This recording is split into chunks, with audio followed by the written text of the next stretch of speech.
자, 마켓나우 2부 이어가도록 하겠습니다. 우리 시장 한 주의 마지막 금요일을 맞았습니다. 이번 주에는 여러 가지 이슈가 있었던 상황이었는데 미국에서 지금부터 관세와 관련된 이야기 계속 나오고 있잖아요. 그동안 우리는 이제 트럼프 대통령과의 관세 협상을 어떻게 해야 될까 이걸 고민하고 있었는데 갑자기 미국에서 법원 쪽에서 이 관세와 관련된 이야기에 제동을 걸었습니다. 근데 또 간밤에 나온 이야기는 어쨌든 이게 최종 결판이 나기 전까지는 관세를 부과해도 된다. 부과해라라는 식의 결정이 나오다 보니까 여기 어느 장단에 우리가 잘 맞춰야 할지 쉽지 않은 상황이 펼쳐지고 있어요. 그래도 우리 시장은 이번 주에 좋은 흐름을 이어가고 있는데 미국의 이런 관세 이야기보다는 다음 주에 있을 대선 결과 그 뒤에 투자를 어떻게 할 것인가에 조금 더 집중을 하는 양상입니다. 네. 어제 그제 많이 올랐다 보니까 오늘은 시장은 좀 쉬어가고 있는 상황이죠. 네, 그래서 증시를 바라보는 전문가들은 말씀해 주신 대로 관세 리스크 정점을 통과하는 와중에 난기류를 만나서 변동성 확대에 주의를 해야 된다라고 얘기를 하고 있는 상황이고요. 그리고 이제 대선 앞두면서 일단 지금 주가 랠리에 대한 상승 피로감은 어느 정도 있기 때문에 밸류에이션 매력을 갖춘 내수주 비중 확대 전략도 고려해봐라라는 얘기도 자연스럽게 나오는 것 같습니다. 네. 증시 전반적으로 보면은 업종별로 굉장히 빠르게 순환매라는 느낌이 좀 강하거든요. 6월도 비슷한 흐름이 이어질 수 있음을 감안하시면서 오늘 한 주의 마지막 거래일 투자 전략 잘 세우시게 저희가 도움드리도록 하겠습니다. 네. 자, 이제 대선을 거래일로 따지면 D-2입니다. 2거래일 남은 상황이어서 대선 전에 어떻게 전략을 짜놓고 대선 후에 투자를 이어갈지 저희와 함께 또 투자 전략 얻어보시면 좋을 것 같습니다. 자, 그럼 시장 지금 1시간 2분 정도 지났는데 시장 상황 어떻게 움직이고 있을까요? 코스피 낙폭이 약간은 줄는 모습이었는데 조금 더 자세하게 최연 앵커 알아보도록 하겠습니다.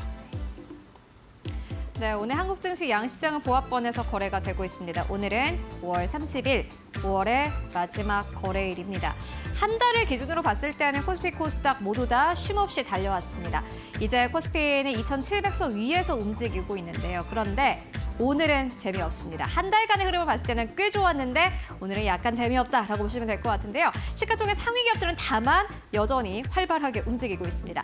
오늘 삼성전자가 1.3%대 상승 나오고 있습니다. SK하이닉스보다 오늘 시장에서는 삼성전자가 조금 더 강한 흐름을 보여주고 있고요. SK하이닉스 1.4%대 하락 나오고 있습니다. 어제 엔비디아의 실적 발표를 선반영한 듯한 그러한 흐름 나오고 있습니다. 오늘은 21만 원대 약간 이탈하는 흐름을 보여주기도 했고요. 방산주 쪽으로도 오늘 시장에서 좀 세론이 나옵니다. 하나 에어로스페이스 4%대 하락 나오고 있습니다. 방산주 쪽으로는 종목별로 약간 좀 흐름이 다른 모습을 보여주고 있는데 현대로템은 상승 탄력을 보이고 있지만 하나 에어로스페이스 주가 낙폭을 조금 더 키워가고 있는 모습이고요. 한국항공우주도 오늘 시장에서 1%대 하락으로 거래가 되고 있습니다. 그리고 LG에너지솔루션 현재 구간에서는 지수 대비해서는 아웃퍼폼이긴 합니다만은 주가 자체가 최근 들어서 이렇다 할 움직임 자체가 없습니다. LFP 관련 이슈가 나올 때만 살짝 튀고 그 이후로는 사실 시장에서 큰 기대를 하고 있지 않은 듯한 분위기 나오고 있고요. 두산 에너빌리티도 오늘 시장에서 낙폭 좀 커집니다. 3.4%대. 오늘 시장에는 어제까지 상승 탄력을 강하게 보였던 업종과 종목들이 대체적으로 하락하는 흐름 보여주고 있고요. 지금까지 올해 또 쉬어갔거나 상승 후에 약간 숨고르기가 나왔던 종목과 업종들 위주로 오늘 시장에서 탄력을 받아가고 있습니다. 신재생 쪽도 역시나 마찬가지로 오늘 시장에서 상승 탄력을 받아가고 있고 문제는 현대차, 기아, 현대모비스 이렇게 완성차 쪽 그리고 자동차 부품 쪽인 것 같습니다. 관세 이슈에 따라서 주가가 좀 낙폭이 크게 나오고 있는 상황인데 관세를 부과하지 않을 수 있다라는 기대감과 함께 어제 또 완성차 쪽이 크게 탄력을 보였는데 오늘 다시 한번 현대차와 기아는 2%대 하락 나오고 있는 상황이고요. 현대모비스도 보시다시피 2.8%대 현재 하락 나오고 있습니다. 이뿐만이 아니라 오늘 또 제약바이오 쪽 괜찮은 흐름 보여주고 있는데 삼성바이오로직스 2%대 가깝게 상승 나오고 있습니다. 그리고 셀트리온도 1.5%대 상승 흐름 보여주고 있고요. 그 이외에 오늘은 플랫폼도 쉬어갑니다. 네이버와 카카오도 1%대, 2%대 하락 나오고 있고요. 금융주 보시면은 여전히 강한 것은 금융주다라는 것을 여러분들 다시 한번 확인할 수 있습니다. 금융주 같은 경우는 여러 이슈를 안고 있는 지금 업종과 테마이기도 합니다. 정책에 대한 좀 기대감 가지고 가고 있는 상황이고 저밸류에 대한 기대감도 가지고 있는 상황이고요. 이뿐만이 아니라 지금 실적에 대한 기대감도 가지고 가고 있기 때문에 금융주는 어제 이어서 오늘까지도 탄력을 아주 강력하게 받아가고 있습니다. KB금융 그리고 신한금융 그리고 하나금융 지수도 역시나 마찬가지로 상승 후에 오늘 시장에서 하락폭이 크지 않은 모습 보여주고 있고요. 지주사들 같은 경우에는 오늘 시장에서 좀 희비가 엇갈리는 흐름 보여주고 있습니다. 그렇다면 코스피 안에서의 업종별 흐름 함께 만나보시죠. 네, 오늘 좀 빨간불이 더 많습니다. 하락하는 기업들이 더 많은데 두산도 역시나 마찬가지로 숨고르기 그리고 하나에어로스페이스도 4%대 하락. 다만 하나에어로스페이스는 최근에 오른 거 없이 약간 좀 떨어지고 있기 때문에 이게 지금 주가적인 측면에서의 기술적인 분석들을 함께 보시는 게 중요해 보이고요. 한국항공우주 1.9%대 하락세, SK하이닉스 낙폭을 좀 키워가네요. 2%대 하락 나오고 있습니다. LG이노텍도 오늘 시장에서 1.8%대 하락 나오고 있습니다. 간밤에 M7 기업들이 전부 다 올랐는데 애플 쪽에는 여전히 좀 우려감이 크게 나오고 있습니다. LG이노텍도 역시나 마찬가지로 그러한 흐름을 좀 따라가고 있는 상황이고요. 동원시스템즈 같은 경우 1.8%대 상승 나오고 있습니다. 2차전지 안에서도 그래도 순환매 장세가 연이어서 나오고 있는 모습 함께 보여주고 있고 듀산퓨어스 1.2%대 상승, 신재생 쪽 오늘 수소 쪽 그리고 여기에 더불어서 이 태양광 쪽 오늘 시장에서 탄력을 크게 받아가고 있는 흐름 보여주고 있습니다. 그렇다면 코스닥 쪽은 어떨까요? 코스닥 만나보시죠. 네, 코스닥 보시면은 오늘 제약바이오 안에서도 좀 괜찮은 기업들 많습니다. 특히나 9시 개장하자마자와 좀 비교를 해본다면 조금 더 탄력을 키워간다라고 보시면 될 것 같은데 알테오젠도 역시나 마찬가지로 1%대 상승 나오고 있습니다. 외국인과 기관 수급이 조금은 좀 개선되는 모습 보여주고 있고요. 강합니다. 휴젤은 여전히 오늘 시장에서도 2.6%대 상승 나오고 있습니다. 휴젤의 경우에는 실적을 베이스로 해서 주가 탄력이 계속해서 나오는 기업입니다. 필러와 보톡스와 관련된 기대감 나오고 있고요. ABL 바이오 여러분들 오늘 장 초반에 5%대 가깝게 상승하면서 시가총액 10위권에 자리했습니다. ABL 바이오 현재 구간도 3%대 가깝게 상승 흐름 나오고 있고요. 그 이외에 파마리서치, 삼천당 제약 같은 기업들도 역시나 마찬가지로 상승세, 메디톡스도 휴젤과 함께 오늘 시장에서 2%대 상승 나오고 있고요. 시젤의 경우에는 3%대 상승 흐름 나오고 있습니다. 코로나19 확산 이야기가 다시 한번 나오고 있는 상황입니다. 그 이외에 오늘 보시면은 로봇 쪽은 최근 들어 좀 빠지고 있습니다. 1.8%대 하락세, 그리고 리노공업 1.8%대 하락, 테크윙도 2.4%대 하락 나오고 있습니다. 반도체 소부장 쪽으로도 최근 들어선 투자 심리가 크게 살아나지는 못하고 있는 상황이고요. 시장의 지수는 잘 가는데 성장주 쪽보다는 지금까지는 저평가와 관련된 종목들이 오히려 지금 지수를 좀 끌고 가고 있는 그러한 시장입니다. 그렇다면 지금 현재 구간 지수는 어떻게 움직이고 있을까요? 이어서 만나보도록 하겠습니다. 네, 오늘 보시다시피 코스피 같은 경우는 2,700선을 그대로 지켜냅니다. 2,711선에서 거래가 되고 있고요. 코스닥 같은 경우는 강보합권입니다. 737선에서 거래가 되고 있습니다. 수급 흐름 함께 만나보시죠. 최근 들어서 코스피, 코스닥 모두 다 이끌고 있는 게 사실은 기관 투자자입니다. 외국인 투자자들은 외환 시장의 흐름과 비교해서는 매수세가 적극적이진 않다 이렇게 보여지는데요. 단순히 매수한다, 매도한다를 떠나서 이 적극성이 굉장히 중요한데 최근 들어서 외국인들은 물론 매수하고 있습니다만 적극적으로 매수하고 있지 않습니다. 다만 기관 투자자들은 최근 들어서 6천억 원, 7천억 원 넘게 하루에 매수하고 있는데 오늘 시장에서는 400억 원의 매도세 나타내고 있습니다. 큰 폭의 매도는 아니고요. 더 이상 오늘 시장은 연속성을 가지고 매수하지는 않는다라고 보시면 될 것 같고 외국인 같은 경우에는 어제 산 만큼 팝니다. 2,500억 원 가량 현재 매도세 나타내고 있고요. 개인만이 사고 있는 그런 장입니다. 이어서 코스닥의 매매 동향도 함께 만나보시죠. 네, 코스닥도 마찬가지입니다. 외국인 투자자들 오늘 시장에서 700억 원 넘게 매도세 나타내고 있습니다. 지금 개장한 지 1시간밖에 되지 않았는데 외국인 투자자들의 좀 포지션은 오늘 시장에서 강력하게 나오고 있고요. 기관 투자자들의 현재 구간에서 매도와 매수를 계속해서 오고 가는 모습 보여주고 있는 가운데 개인 투자자가 760억 원가량 매수하고 있습니다. 이렇게 지수와 종목들 함께 만나보고 왔습니다. 전체적인 시장 분위기 짚고 왔고요. 그렇다면 업종과 종목별로 투자자들은 어떠한 부분에 관심을 가지고 있을까요? 이어서 만나보시죠. 자, 이제 시장을 움직이는 이슈와 업종, 종목들 조금 더 자세하게 싱크풀을 통해서 확인을 해보도록 하겠습니다. 자, 오늘 뭐 재밌는 것이 반도체 쪽을 좀 일단은 봐야 되는데 삼성전자는 올라가고 SK하이닉스는 떨어지고 있는 상황입니다.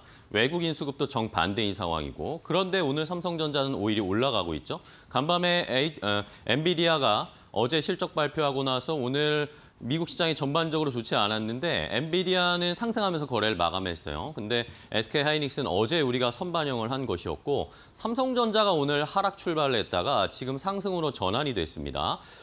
탄력이 조금 올라가면서 지수를 올려주고 있는 모습도 보여주고 있고 또 저희가 살펴봐야 될 것이 홍콩 쪽에서 이 삼성전자 2배짜리 레버리지 ETF가 상장이 됐습니다. 그러면 앞으로 외국인들이 삼성전자를 가지고 수익을 낼 수 있는 전략을 짤 가능성이 높아질 수 있다는 것들을 저희가 좀 주목을 해봐야 될 거예요. 물론 인버스 ETF도 상장이 함께 됐습니다. 그러니까 어쨌든 삼성전자의 진폭이 생길 수 있는 요소가 홍콩 쪽에서 하나 생겼다라는 것은 시청자 여러분들이 참고를 해주셔야 되겠습니다. 자, 그 다음으로 살펴볼 업종은 태양광 오늘 풍력, 친환경 쪽에 관련된 이슈가 좀 있습니다. 이것도 역시 최근에 많이 올라왔던 이유가 대선 정책 때문에 주가 많이 부각을 받고 있는 상황이잖아요. 어제 또 이재명 민주당 후보가 대통령 후보가 또 태양광이나 이 친환경 관련된 이야기를 언급을 했습니다. 그러다 보니까 오늘은 다시 상승세를 나타내고 있고요. 전반적으로 반도체가 좋지는 않은 상황이고 유리기판 관련된 종목도 최근에 단기간에 올라왔기 때문에 오늘은 좀 쉬어가는 양상이 나타납니다. 이외에도 조방원, 요즘 우리 시장의 가장 대표적인 조방원, 조선, 방산, 원전 함께 좀 조정을 받고 있습니다. 태양광, 친환경 쪽에 관심이 가고 오히려 원전은 오늘 좀 조정을 많이 받으면서 그동안에 올라왔던 것들의 매물이 좀 출회가 되고 있는 상황이고요. 2차 전지도 오늘은 쉬어갑니다. 최근에 약간의 반등이 나왔는데 여전히 바닥권이죠. 그리고 여전히 안개 속입니다. 2차 전지에 대한 투자 전략 어떻게 세워야 할지 고민이신 분들 많으실 텐데 잠시 후에 에이데일리 인사이트에서 한병화 수석연구위원과 함께 2차 전지 역발상 투자 어떻게 해봐야 할지 전략 자세하게 알려드리도록 하겠습니다. 자, 이외에도 지주회사 증권주 여전히 뜨겁습니다. 신고가 행진 계속 나타나고 있는 상황인데 뜨겁죠. 이걸 어떻게 우리가 손을 대야 하고 어떻게 여기서 우리가 수익을 낼 수 있을지도 지금 굉장히 중요한 포인트입니다. 이것도 역시 잠시 후에 마켓 플러스에서 조금 더 투자 전략 자세하게 알아보도록 하겠고요. 은행주도 함께 동반, 지주사 이야기 나오면서 은행주, 증권주들도 함께 동반 상승하는 것들을 잘 살펴보셔야 되겠습니다. 자, 그리고 코로나19가 지금 계속 우리나라에서는 지금 아직 화두가 많이 되지 않고 있는데 동남아 쪽에서의 이 확진자 계속 늘어나는 추이가 심상치 않은가 봅니다. 계속해서 동남아 쪽에서 코로나19에 대한 언급들이 많이 나오고 있어서 오늘 다시 한번 코로나 관련된 종목들이 우리 시장에서 반등세를 나타내고 있다. 주말에도 역시 코로나 관련된 뉴스들은 잘 플로우를 체크를 해보시기 바랍니다. 자, 그럼 첫 번째 이슈부터 먼저 확인을 해보도록 하겠습니다. 어제 트럼프 대통령이 전격적으로 대대적으로 추진하고 있는 관세와 관련해서 미국의 법원, 국제무역법원이 제동을 걸었다라고 말씀을 드렸는데 이게 또 하루 만에 또 약간 달라진 이야기가 나왔습니다. 자, 미국의 항소법원이 이번에는 어제 바로 말씀드렸죠. 트럼프 대통령 행정부가 이 결정에 대해서 바로 항소를 한 모습을 보였는데 이 항소와 관련해서 이 미국 연방 항소법원이 1심의 법원의 효력 중지를 결정한 이 트럼프 2기 행정부의 관세 정책에 대해서 다시 효력을 인정을 했습니다. 항소심 심리가 진행되는 기간 동안에는 관련 정책의 효력이 유효하다라고 판결을 내리면서 일단은 관세와 관련된 이 법원의 최종 판단, 최종 결심이 나오기 전까지는 관세를 부과하라라는 것이었습니다. 그러니까 이제 지금 부과되고 있는 관세는 지금 현 상황대로 계속 관세를 부과받게 되는 것이고요. 그리고 또 중요한 것이 전반적인 보편 관세에 관련된 이게 판결이었기 때문에 품목 관세는 계속 부과가 되는 겁니다. 그러니까 어제 우리가 삼성전자 말고 현대차, 기아 이런 종목들이 좀 올랐는데 자동차 관세는 여전히 유효한 것이고 이 또 공판과는 별개의 것이기 때문에 자동차 관련된 종목이 그러니까 오늘 또 떨어지는 것이죠. 이런 것들을 봤을 때 관세에 대한 불확실성이 지금 또 커지고 있습니다. 우리가 어떤 장단에 춤을 춰야 할지, 어떻게 미국과 협상을 해야 할지 이것이 또 복잡해지고 있는 상황이기 때문에 또 베센트 미국 재무장관 같은 경우에는 기자들이 판결이 협상에 영향을 미치냐, 국가별로 협상에 영향을 미치냐라는 질문들이 기자들에 있었는데 뭐 무역 상대국들로부터 이거 뭐 전혀 아무런 문제 없다라는 식의 이야기를 했습니다. 그리고 EU와 지금 미국이 무역 협상 이야기를 하고 있는 상황인데 다음 주에 프랑스 파리에서 미국과 EU가 협상을 할 것으로 보입니다. 여기에서 EU의 입장도 일단은 기존대로 협상을 진행하겠다라고 이야기를 하는 상황이어서 과연 또 우리 정부는 또 새 정부가 들어서게 되면 어떤 협상을 진행하게 될지를 잘 살펴보시면서 투자 전략을 세워야 하겠습니다. 자, 그럼 첫 번째 관세와 관련된 종목들 오늘 주가 흐름 어떨지 함께 확인해 보겠습니다. 네, 관세 관련주 살펴보도록 하겠습니다. 마침 또 오늘 아침에 대형주 중심으로 증권사에서 코멘트를 또 많이 내놨더라고요. 그 위주로 설명을 해드리도록 하겠습니다. 오늘 뭐 현대차 보면 5거래 만에 조정 받은 흐름들이 나타나고 있는데 삼성증권에서 목표 주가를 오히려 올린 그런 리포트, 신규 매수 리포트를 내놨거든요. 목표 주가는 현재 주가는 18만 원인데 목표 주가 27만 원으로 제시했습니다. 하반기에 도요타와 세게 붙을 것이다 이렇게 코멘트를 해놨더라고요. 자세하게 내용을 보니까 미국 시장에서 하반기에 현대차의 팰리세이드 하이브리드가 출시가 됩니다. 그럼 그것을 독점하고 있었던 도요타 시장을 좀 과연 이거를 깨고 나갈 것인가라는 기대감이 있는 상황이고요. 내년 같은 경우에는 제네시스 하이브리드의 라인업 확대 이런 부분도 예상이 된다고 합니다. 그 미국 시장에서 경쟁차 판매 감소로 인한 현대차의 라인업 확대에 대한 기대감 이렇게 정리를 해볼 수 있을 것 같습니다. 보시면 될 것 같고요. 현대 모비스도 삼성증권에서 아침에 리포트를 내놨는데 목표 주가를 현재 주가는 25만 원인데 37만 원짜리 매수 리포트를 내놨거든요. 긍정적으로 바라보는 포인트 잘 보시면 좋을 것 같고요. 일단 현대 모비스 같은 경우에는 AS 사업 부분에 대해서 긍정적인 턴어라운드, 영업 흑자 이런 부분을 좀 얘기를 하면서 전장 부품을 긍정적으로 바라봤고 올해 국내 전기차 생산, 판매 확대가 되면서 내년 영업이익 흑자 전환 예고했으니까 이 부분도 참고해 보시면 도움이 되실 것 같습니다. 그리고 저희가 마켓나우 2부에서 기아에 대해서 탑픽 종목으로 제시해드린 적이 며칠 전에 있었는데 기아는 완성차 브랜드 중에 가장 수익성이 높은 그런 기업으로 오늘 아침에도 증권사에서 나온 상황이에요. 현재는 한 2.6% 빠지면서 9만 원 선에서 보여주고 있지만 사실 주주 환원에 대한 이제 강력한 의지 또한 있는 상황이라서 어떻게 보면 이제 배당 성장주로 자리매김할 것이다라는 코멘트가 있었습니다. 참고해 보시면 될 것 같고요. 현대제철은 하나증권에서 목표 주가 4만 3천 원짜리 신규 매수 리포트가 나왔는데 작년 4분기부터 올해 1분기까지 2개 분기 연속 영업 적자를 기록했습니다만 2분기부터는 달라질 것으로 예상됩니다. 2분기, 그러니까 하반기를 조금 더 주목하게 될 건데 어떻게 보면 국내 봉영강 쪽에서도 수급이 개선될 가능성, 그래서 증권사 하나증권에서는 점진적인 실적 개선이 가능한 종목으로 언급을 했습니다. 0.8% 오늘은 소폭 빠지고 있다는 부분입니다. 그러니까 관세 전반적인 리스크에는 노출된 그런 종목으로 변동성은 있지만 증권사에서는 긍정적으로 판단하고 있다는 주요 포인트를 좀 말씀드리고 싶었고요. 알루미늄 같은 경우에도 뭐 지속적으로 관세는 부과될 것이다라는 가능성이 언급되고 있는 대표적으로 남선 알루미늄을 좀 꼽아봤고 오늘 보합권에서 움직이고 있습니다. 이런 흐름까지 좀 챙겨보시면 될 것 같고요. 자, 관세 과연 어떤 종목을 봐야 될지 전문가와 함께 알아보도록 하겠습니다. 소장님 어떻게 보세요? 예, 안녕하십니까.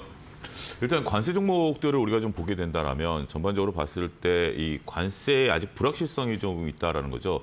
일단 앞서 브리핑에서 말씀드렸다시피 현재 지금 뭐 법원에서 어떤 결정들을 내릴지 상당히 좀 어렵다라는 부분들을 보고 또 관세 협정이 이제 우리가 대선 이후에 본격적으로 이루어져야 된다라는 부분들을 좀 보면 저는 오늘 실리콘투를 좀 관심 있게 좀 보셔야 되지 않을까라고 종목을 말씀드리도록 하겠습니다.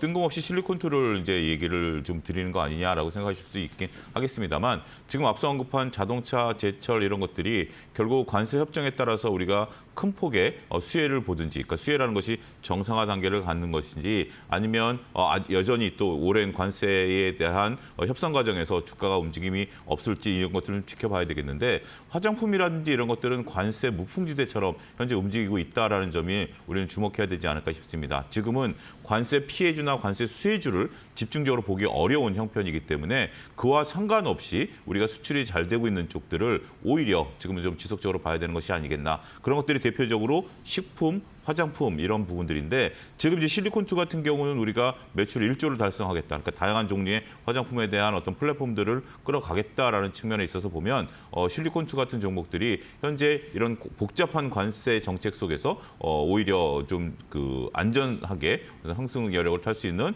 대표적인 종목이 아니겠나 이렇게 말씀드리도록 하겠습니다. 네, 좋습니다. 관세 영향에서 벗어나 있는 그런 종목. 여전히 미국 쪽에서, 북미 쪽에서 인기가 많은 우리나라 화장품의 투자 전략을 한번 세워봤고요. 자, 이번에는 두 번째, 대선을 앞두고 있습니다. 투표하신 분들 많으실 텐데 마지막까지 투표율을 끌어올려야 되겠습니다. 그리고 우리는 여기에서 투자 아이디어를 계속 찾아내야 됩니다. 자, 증권주가 오늘도 좋은 흐름을 나타냅니다. 어제만큼의 뜨거운 상승은 아닌데 그래도 오늘도 역시 상승 탄력을 이어가는 종목들이 많습니다. 자, 증권주가 왜 계속해서 올라가고 있을까요?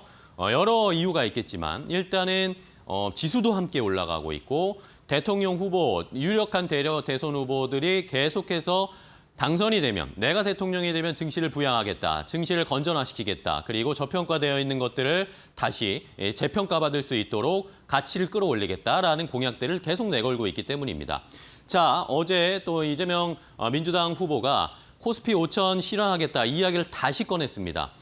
또 한 유튜브에 출연을 해서 이 증시와 관련된 정책을 앞으로 어떻게 펼쳐나갈 것인가에 대한 구체적인 이야기들을 많이 했는데 이러면서 1,400만의 개인 투자자와 5,200만 국민과 함께 5,000피 시대를 열겠다라고 이야기를 했습니다. 여러 가지 가정들이 있을 텐데 일단은 지배구조 투명성 향상을 위해서 자사주를 원칙적으로 소각하고 이것을 통해서 주주들의 이익을 환원하는 제도를 많이 하겠다. 주주 친화적인 정책을 펼 수 있도록 제도화하겠다. 이런 것들의 이야기를 많이 내놓았고요. 그전에도 계속했던 이야기들이 상법 개정을 하겠다. 상법 개정을 해서 주주의 이익에 충실할 수 있도록 하는 그런 의무화하는 법안을 만들겠다. 그런데 올해 초에 상법 개정안이 한번 통과됐다가 거부권으로 무산이 됐잖아요. 그런데 만약에 본인이 이제 당선이 되어서 상법 개정안을 만약에 다시 추진하게 된다면 그전 법안보다 조금 더 강력하고 조금 더 세밀한 내용들을 더 넣을 것이다라고 이야기를 했습니다. 이러니까 상법 개정을 통해서 주주들의 이익을 충실할 수 있는 그런 기대감이 또 펼쳐지고 있고 또 PBR주들은 만약에 PBR을 높이지 않게 되면 퇴출할 수 있다. 이런 식의 언급들도 있었거든요. 이런 것들도 전반적으로 지수나 종목들을 끌어올릴 수 있는 상황. 그러다 보면 자연스럽게 증권 투자하는 개인 투자자들이 많아질 것이고 그것에 따라서 지수도 올라가고 증권주들의 수익도 좋아질 것이고 이런 것들 때문에 증권주가 지금 계속해서 상승 탄력을 높여가고 있습니다. 자, 이러면서 어제도 말씀드렸는데 이재명 후보가 국내 코스피 ETF와 코스닥 ETF를 매수한 걸 실제로 인증하는 모습도 있었죠. 이런 것들도 화제가 됐습니다. 자, 그리고 국민의힘의 김문수 후보도 역시 당선이 되면 내가 증시를 더 올릴 수 있는 여러 가지 조치들을 하겠다라고 이야기를 했습니다. 일단은 이 김문수 후보 같은 경우에는 배당소득세 분리과세 이야기를 강하게 주장을 하고 있고요. 그리고 세율도 인하해 줄 것이고 그리고 장기 투자자에게는 세제 혜택을 주는 이런 정책도 추진할 것이다라는 이야기를 했습니다. 어쨌든 공이 두 후보가 전부 다 증시를 부양하기 위한 여러 가지 정책들을 내놓고 있습니다. 공약들을 내걸고 있는데 자, 증권주 앞으로 얼마나 더 갈 수 있을까요? 그리고 어떤 증권주를 보는 것도 좋을지 일단 오늘 증권주들의 주가 흐름부터 체크해 보겠습니다. 어제 참 증권주가 잘 갔고 오늘 아침에 궁금했거든요. 조금 더 갈 수 있을까? 제가 골라놓은 이 증권주 모두 오늘 장중에 52주 신고가를 썼던 종목입니다. 일부는 이렇게 차익 실현 매물 있을 수 있어도 그래도 1년 사이에 최고치 찍는 흐름들이 증권주에서는 나와주고 있습니다. 일단 상상인 증권은 3거래 연속 좋고 2거래 연속 상한가 쳤고 오늘 장중에 상한가 쳤다가 현재는 상한가가 일부 풀린 흐름인데 그래도 15% 넘는 급등세로 보여주고 보여주고 있다는 점. 현재 주가는 792원이고요. 대신증권도 52주 신고가 기록했는데 현재 강보합권에서 움직이고 있잖아요. 어제 종가 12% 넘는 급등세를 연출을 했습니다. 실적이 궁금해서 1분기 실적 확인해봤더니 괜찮게 나왔더라고요. 앞으로도 긍정적일지는 봐야 되는데 여기가 왜냐하면 사옥을 매각해서 일회성 수익이 좀 붙었거든요. 그런데 건전성 지표라는 게 있잖아요. 그게 굉장히 중요한데 금융 관련해서 지금 그런 부분을 확대하는 거에서 약간 빨간불이 들어왔다라는 부분도 언급됐기 때문에 좀 옥석 가리기는 하시면 좋겠다라는 점에서 말씀드리도록 하겠습니다. 키움증권 같은 경우에는 유일한 증권사로 불리는데 뭐가 유일하냐? 지금 증권사 중에서 주주가치 계획 공시를 2차례 발표한 유일한 증권사로 보이는데 사실 키움증권은 작년에 실적도 좋았고요. 주주 환원에 대한 강력한 의지도 있었는데 주가가 드라마틱하게 다른 종목 대비 못 갔습니다. 그래서 약간 아쉬운 부분. 4개월 내내 주가는 좀 답보 상태에 있었는데요. 다시 한번 이번을 계기로 주가 레벨업이 가능할 수 있을지는 보셔야 될 것 같습니다. 현재는 강보합권에서 16만 원 선 위에 서 있고요. DB증권 3거래 연속 상승하고 삼성증권 오늘 약간 차익 실현 매물 나오는데 현대차증권에서 목표 주가를 6만 8천 원짜리를 새롭게 제시를 했습니다.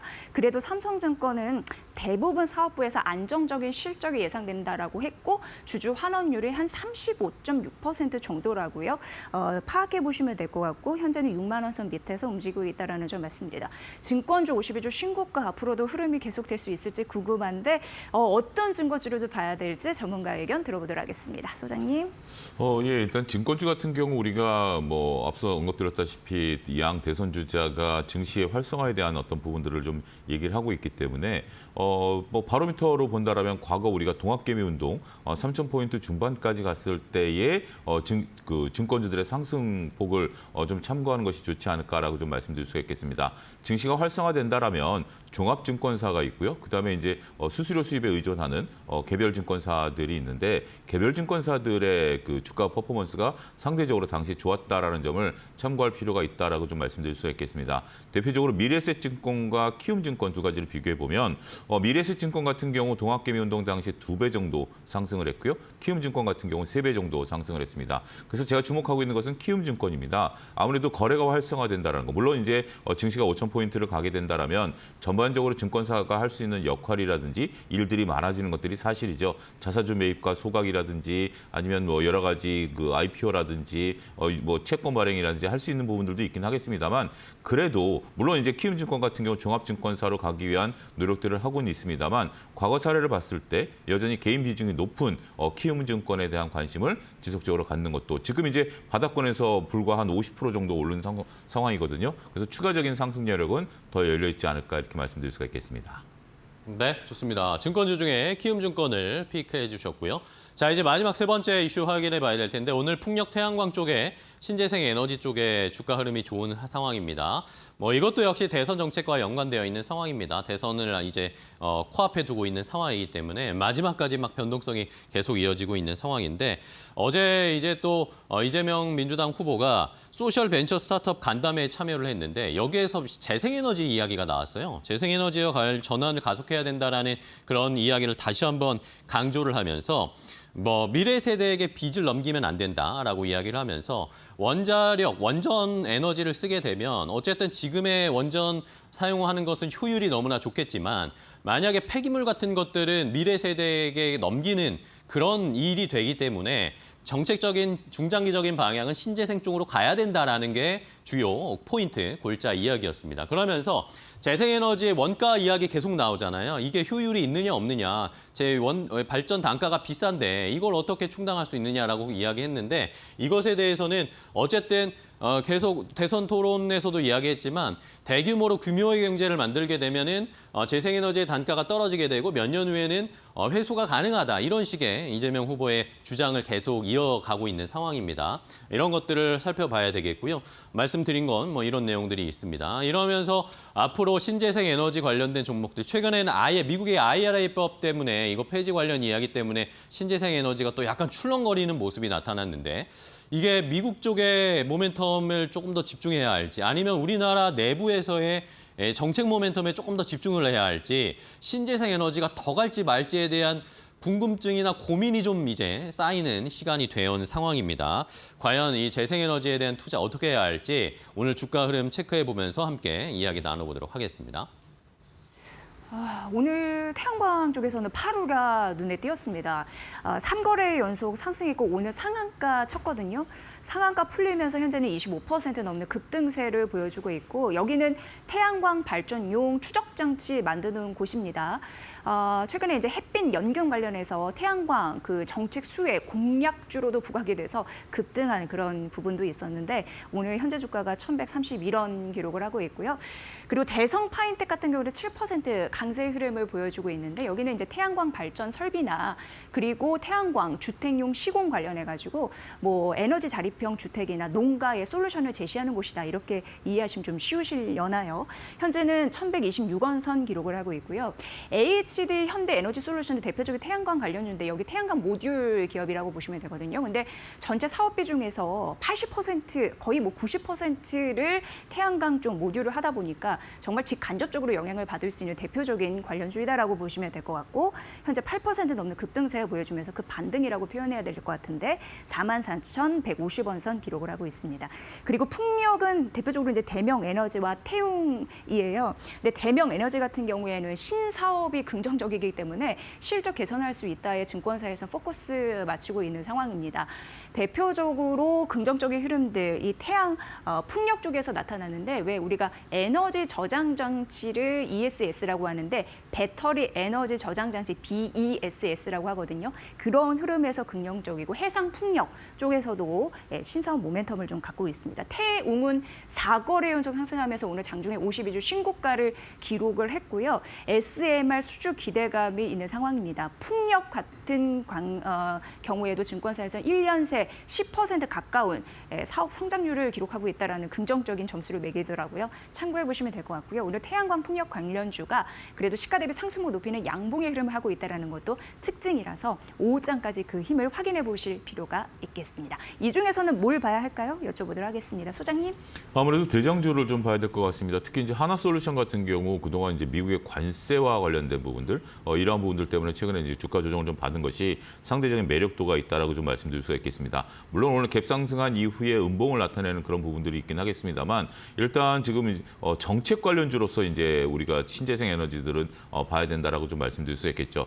근데 그 신재생 에너지 중에 우리가 과연 태양광과 풍력 이런 부분들에 있어서 풍력 같은 경우 또 다른 이제 환경에 대한 어떤 그런 퍼포먼스가 이를 좀 봐야 되는 거 아니겠습니까? 이 바람 계피가 돌면서 그 조류들에게 이제 문제를 한다라든지 소음 문제 이런 것들이 좀 있기 때문에 환경 영향 평가를 받아야 된다라는 좀 단점이 있죠. 하지만 태양광 같은 경우 물론 태양광도 여러 가지 조금 단점이 없는 것은 아닙니다만 가장 빠르게 우리가 좀 진행시킬 수 있는 그리고 효율성이 높은 그리고 우리나라 기술력이 높은 부분들이 나타나기 시작한다라면 하나솔루션에 대한 관심을 좀 갖고 이것은 더군다나 이제 미국 모멘텀까지 우리가 기대할 수 있다는 점에 있어서 조금 지켜보셔야 되지 않을까 싶습니다.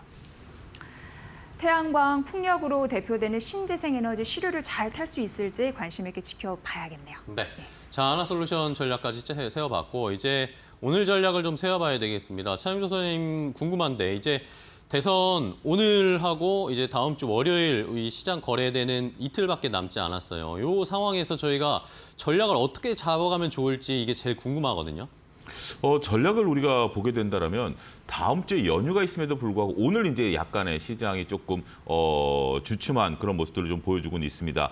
그럼에도 불구하고 전반적으로 시장이 강한 흐름들이 이어지고 있다라는 거죠. 특히 이제 순환매가 돌면서 전반적으로 강력한 흐름들의 이제 주가 퍼포먼스들이 보이고 있는 것들에 대해서 우리가 관심을 좀 가져야 된다라는 거죠. 보통 연휴를 앞두면 주식을 팔아야 되느냐 사야 되느냐 이런 논쟁이 붙기 시작하는데 그런 논쟁 없이 지금은 강한 흐름들이 좀 이어지고 있다라고 좀 말씀드릴 수가 있겠습니다.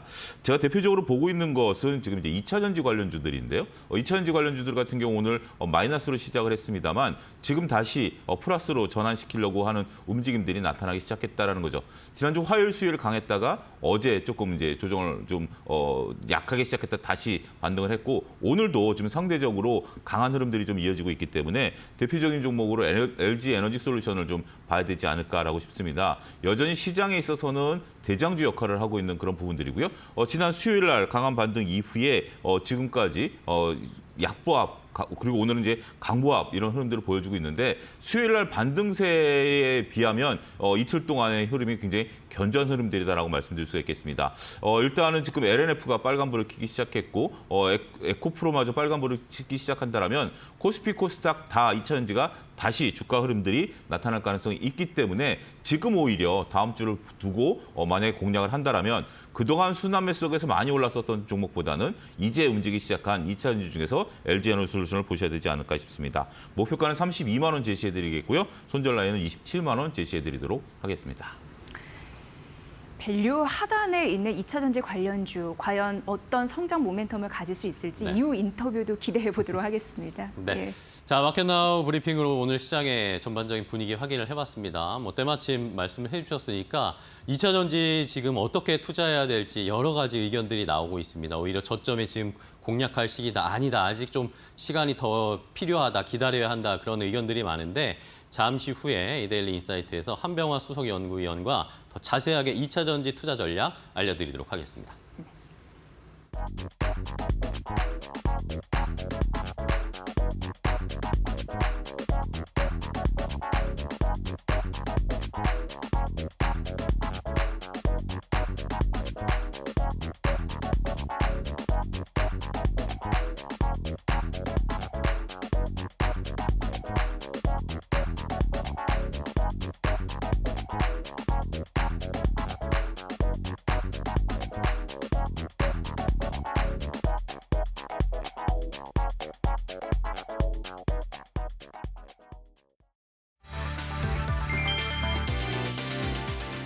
이재명 더불어민주당 대선 후보가 코스피 5천 공약을 언급하면서 주주 환원 확대와 지배구조 개편에 대한 의지를 밝히자 관련 종목들이 일제히 강세를 나타내고 있다. 30일 한국거래소에 따르면 29일 증권업 수익률은 11.24%로 전체 1위를 차지했고 금융주가 4.32%로 그 뒤를 이었다. 미래에셋증권과 상상인증권을 비롯해 주요 증권사 대부분이 52주 신고가다. 지주사도 일제히 강세를 나타냈다. 롯데지주와 한화, HD현대는 52주 신고가를 경신했으며 효성, 두산, LG, CJ 등도 일제히 상승 흐름을 나타냈다.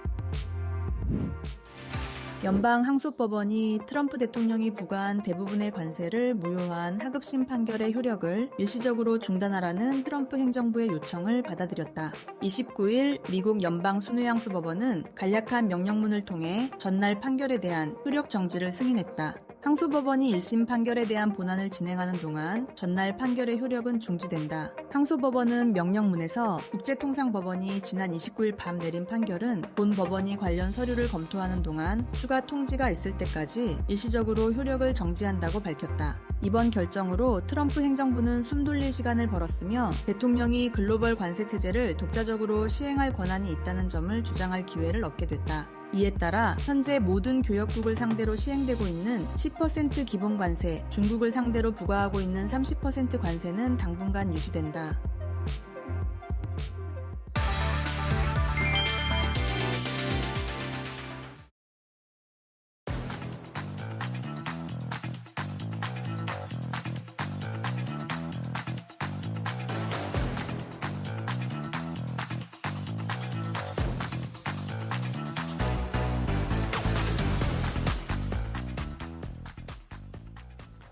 자, 마켓나우 위보 함께하고 계십니다. 이제 계속해서 이데일리 인사이트로 이어가도록 하겠는데요.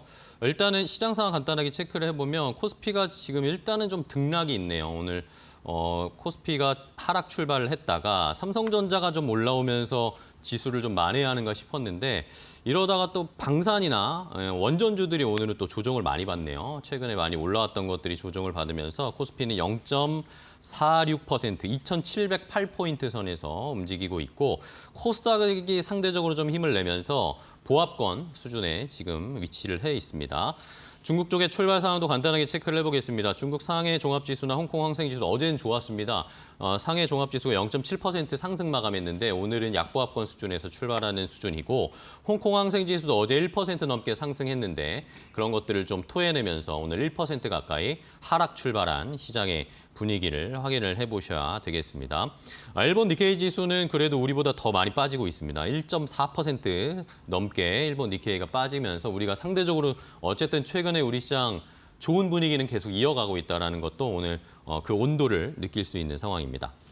자, 그럼 이제 한 걸음 더 깊이 들어가서 이제 투자 아이디어를 조금 더 얻어보도록 할 텐데 2차 전지 관련된 종목들 아직도 포트에 가지고 계시면서 이걸 어떻게 해야 하나 아니면 지금 2차 전지 좀 살펴봐도 되지 않을까 궁금하신 분들이 최근에 많으시더라고요. 그래서 오늘은 특별한 분을 모셔서 2차 전지 투자 전략을 좀 세워보도록 하겠습니다.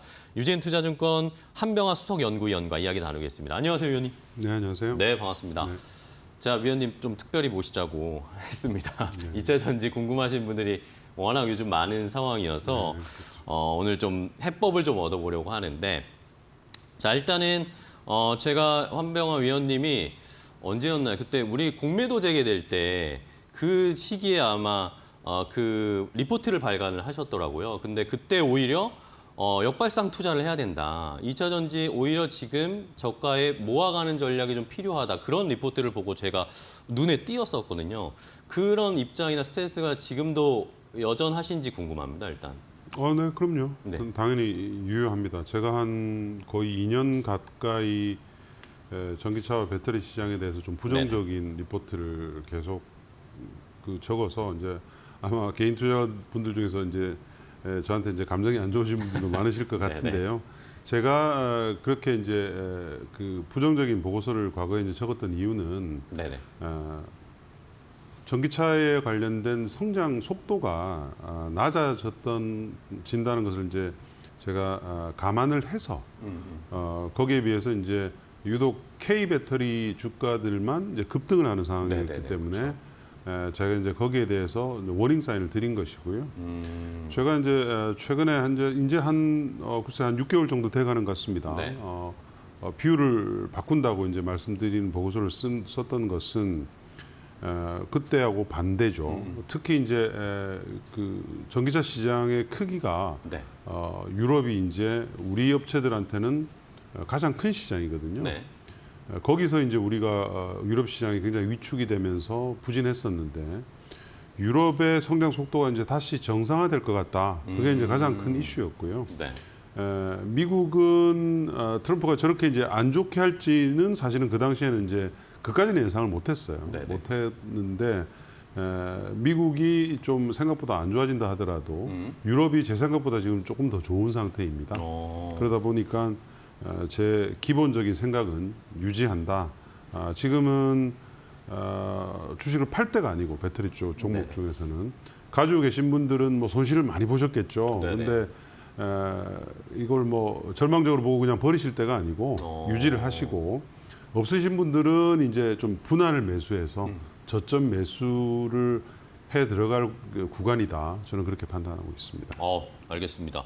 자, 일단은 뭐 한병화 의원님 뭐 많이 아시겠지만 2차 전지 투자하시는 분들 한참 이제 몇 년 전에 2차 전지 진짜 광풍이 불 때 그때는 이제 좀 위험하다라고 사인을 주셨었고 이제는 오히려 또 2차 전지에 대한 투심이 완전 메말라 있는 상황이잖아요, 사실. 네. 말씀해 주신 것처럼 유럽 쪽에 뭐 판매가 뭐 늘어난다라고는 하지만 미국 쪽에 이 트럼프 대통령이 자꾸 이 전기차나 IRA나 AMPC에 관련해서 자꾸 우리 이 전기차 업체, 배터리 업체들에게는 부담을 주는 그런 정책을 자꾸 추진하다 보니까 거기에 이제 시선이 잘 안 가게 되더라고요. 유럽 쪽의 판매나 이런 것보다 오히려 미국에 대한 부담이나 위험 이런 것들이 오히려 더 체감이 많이 되다 보니까 투심이 완전 메말라 버린 것 같은 상황이거든요. 어떻게 보세요?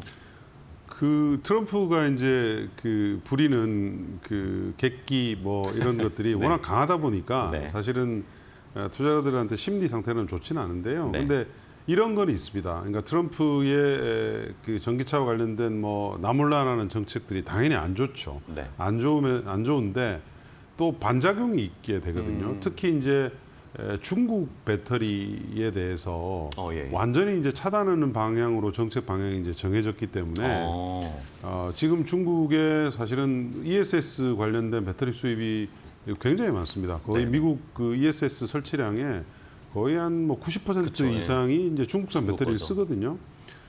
그리고 뭐 일부 또 뭐 CATL도 그렇고 포드도 그렇고 뭐 테슬라도 그렇고 GM도 사실은 중국 업체들과의 협업을 통해서 네. LFP를 미국 시장에 이제 하려고 하는 그런 지금 구체적인 뭐 일부는 네. 건설도 있고 이런 것들이 있거든요. 그쵸. 이제 그런 것들이 아마 다 차단될 겁니다. 그래서 오늘 이제 새벽에 포드 CEO도 만약에 지금 IRA 수정안이 이런 식으로 바뀌게 된다면 우리가 지금 짓고 있는 네. CATL의 기술을 가지고 와서 그 시카고에 짓고 있거든요. 이거는 힘들 것 같다. 이 공사는 이제 그렇게 얘기를 했기 때문에 사실은 그런 부분도 있고요. 그래서 미국이 예상보다는 성장 속도 낮아지겠죠. 낮아지겠지만 사실은 그런 이면의 어떤 좀 우리 K 배터리가 가지는 수혜도 있기 때문에 네네. 저는 미국 시장보다는 유럽 시장, 유럽 시장이 이제 얼만큼 다시 재성장세로 올라오는가 그 부분에 대해서 굉장히 좀 주목을 많이 하셔야 된다. 그렇게 보고 있습니다. 네. 그럼 말씀해 주신 김에 유럽 쪽의 이 전기차 판매나 성장 속도가 말씀해 주신 거 굉장히 좋다고 하는데 구체적으로 어느 정도로 지금 성장하고 있나요? 원래 제가 그 예상하기로는 올해 한 6% 정도 네네. 전년 대비 성장할 것으로 봤었습니다. 네. 16%. 네. 근데 최근에 이제 이 올라오는 속도로 봤을 때는 아마도 20% 중반, 25% 이상 성장할 가능성이 현재로서 높고요. 현재까지 지금 속도가 그렇습니다. 그런데 이게 이제 조금 더 추가가 되는 부분들이 하반기에는 제일 이제 전기차 시장이 큰 독일에 네네. 보조금을 다시 주는 지금 이슈가 지금 부상이 되고 있고요. 그다음에 EU 전체에서 올 초에 여러 가지 이제 대책들을 내면서 사회적인 리스 프로그램 도입이라든지 네네. 또는 기업용 차량에 대해서 전기차 의무 판매 비율을 도입한다든지 이런 정책적인 호재들이 사실 하반기에 많이 대기를 하고 있어요, EU가. 네. 그리고 EU가 이제 전기차 전기차 사실은 어떻게 보면 사실상 의무 판매 제도인데 네네. 큰 CO2 배출 벌과금을 내게 돼 있죠. 이런 규정들을 원래 연 단위로 하기로 하다가 3년으로 이제 바꿨잖아요. 네. 3년 평균으로 바꿨기 때문에 사실은 올해보다 내년 가면 부담이 훨씬 더 커지거든요. 올해는 사실은 뭐 조금 여유가 있죠. 한 3년 남아 있으니까. 네네. 근데 이제 이렇게 되면 내년, 내후년으로 가면 갈수록 점점 더 이 전기차 확대에 대해서는 속도를 내야 되는 상황이기 때문에 사실은 올해 굉장히 잘 버티면 됐는데 올해가 예상보다 더 좋은 거죠. 근데 이 상태에서 이제 우리 업체들이 그동안은 우리가 고객사인 유럽의 전기차 판매사들이 안 됐기 때문에 네. 굉장히 긴 뭐 6개월 이상 뭐 길게는 한 1년 가까이 지금 속도 조절을 당하고 있었거든요. 재고 조정이라든지 이런 것들 때문에 이런 부분들이 이제 하반기부터는 사실은 어느 정도 좀 개선이 될 것 같고요. 내년도부터는 좀 배터리를 스타킹해야 되는 그 리스타킹 사이클에 좀 의미 있게 들어갈 것 같아요. 그래서 저는 지금은 파실 때는 아니다. 사실 분들은 이게 지금 사실은 우리의 배터리 관련 종목들의 주가 하락이 네. 최근에 다른 국가들에서 일어나는 것보다는 우리가 훨씬 더 많았어요. 과도하게 떨어졌다. 과도하게 빠졌어요. 이거는 뭐하고 동일하냐면 2년 전에 우리나라 배터리 종목들만 주가가 올랐었죠. 과도하게 올랐던 다른 것처럼. 나라 그러니까 중국이라든지 유럽이라든지 이런 배터리 주가들은 계속 빠졌었고요. 네네. 우리는 그때 많이 올랐어요. 그렇죠. 그러다 보니까 이제 그때에 있던 부작용이 지금까지도 이제 누르면서 사실은 최근에는 해외 관련 배터리 업체들의 소재나 부품 업체들의 주가는 뭐 오히려 중국 업체들은 좀 올랐고 유럽 업체들도 최근 단기간에 보면은 좀 반등하고 있거든요. 근데 이제 우리 업체들만 좀 심하게 빠졌죠. 네. 그래서 그런 부분들은 저는 이제 다분히 투자 심리적인 이슈다. 이제 네. 이렇게 보고 있죠. 네. 뭐 사실 2년 전에 급등할 때 정말 광풍이었잖아요. 진짜 흔한 말로 정말 미친 듯이 올라갔었습니다. 그게 이제 너무 거품이 많이 껴있던 것이 또 일순간에 너무 확 빠지다 보니까 지금의 그 여파가 계속 이어지고 있다라고 좀 봐야 될 것 같고 그러면은 제가 그때 위원님이 쓰신 리포트 잘 읽어봤었는데 그때 쓰신 내용이 그럼 결국에 지금 말씀하신 거랑 연결이 되더라고요. 유럽 쪽에서의 시장이 좋아지고 또 어쨌든 미국에서도 계속 사업을 할 텐데 우리 업체들이 결국에는 트럼프가 관세를 때리든 뭐 유럽에서도 뭐 중국 배터리를 이제 중국에서 유럽도 중국 배터리를 약간씩 줄여가는 과정이잖아요. 그러면 우리 업체들이 어쨌든 현지화를 미리 준비를 좀 해놨었기 때문에 결국에는 중국 배터리 줄이고 손잡을 때는 우리나라 업체들의 가능성이 높다. 이런 식의 논리셨는데 그게 어떻게 보면 지금 맞아 떨어져 가고 있는 거라고 볼 수 있을까요? 미국은 완전히 이제 중국 배터리를 차단하는 쪽으로 네네. 정책 방향이 이제 그렇게 확정이 됐고요. 사실은 바이든은 그렇게 하지는 않았거든요. 굉장히 많은 공간들을 열어놨기 때문에 그 부분들이 이제 우리한테 이제 올 수가 있는 거죠. 그렇기 네. 때문에 시장이 어쨌든 전체적으로 성장 속도는 낮아지겠지만 전체적으로 하는 경쟁 구도 안에서는 우리가 어느 정도 혜택을 보는 부분들이 좀 있기 때문에 완전히 최악이다. 이제 그렇게 보기는 좀 어렵고요.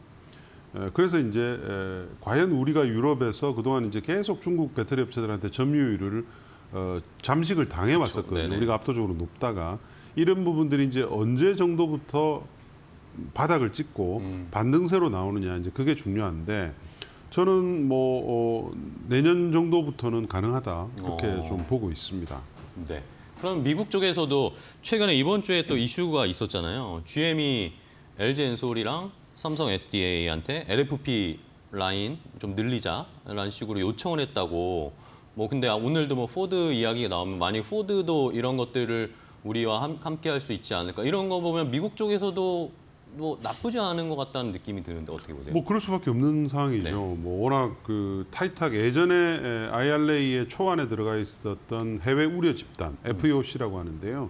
그 규정보다도 이번에 수정한 수정안이 훨씬 더 강하기 때문에 사실은 뭐 중국에서 나오는 배터리와 관련된 거의 대부분의 소재나 부품까지도 아마 차단하는 쪽으로 네. 그렇게 지금 설계가 되는 것 같아요. 그게 이제 단기적으로는 좀 삐걱거릴 수도 있어요. 우리 배터리 업체들도 중국 소재나 부품으로부터 완전히 독립을 하지 못했기 그렇죠. 때문에. 네네.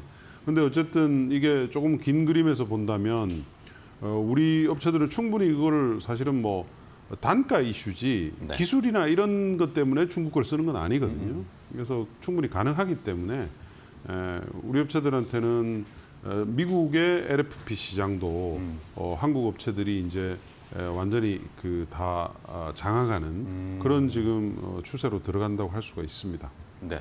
자, 그러면 어쨌든 뭐 유럽 쪽의 전기차 시장은 계속 성장을 하고 있고 미국 쪽에서도 어쨌든 중국 배터리를 완전히 차단해야 하기 때문에 대체제로 우리가 부각이 될 수 있는 상황이고 이러면서 우리 업체들도 어쨌든 전기차 배터리에만 집중하는 게 아니라 다변화하고 있잖아요. 아까 살짝 말씀해 주셨지만 ESS나 뭐 삼성 SEM 전고체 배터리 뭐 개발하려고 하는 그런 전략도 쓰고 있고 ESS 쪽도 좀 궁금합니다. ESS가 뭐 최근에 이야기 많이 하는 전문가들이 하는 얘기는 결국에 캐즘 돌파하는데 전기차 배터리뿐만 아니라 ESS나 다른 쪽으로도 확장하는 게 분명히 도움이 될 거다. 뭐 반전의 키가 될 것이다. 이렇게 이야기 나오는데 위원님은 어떻게 보세요?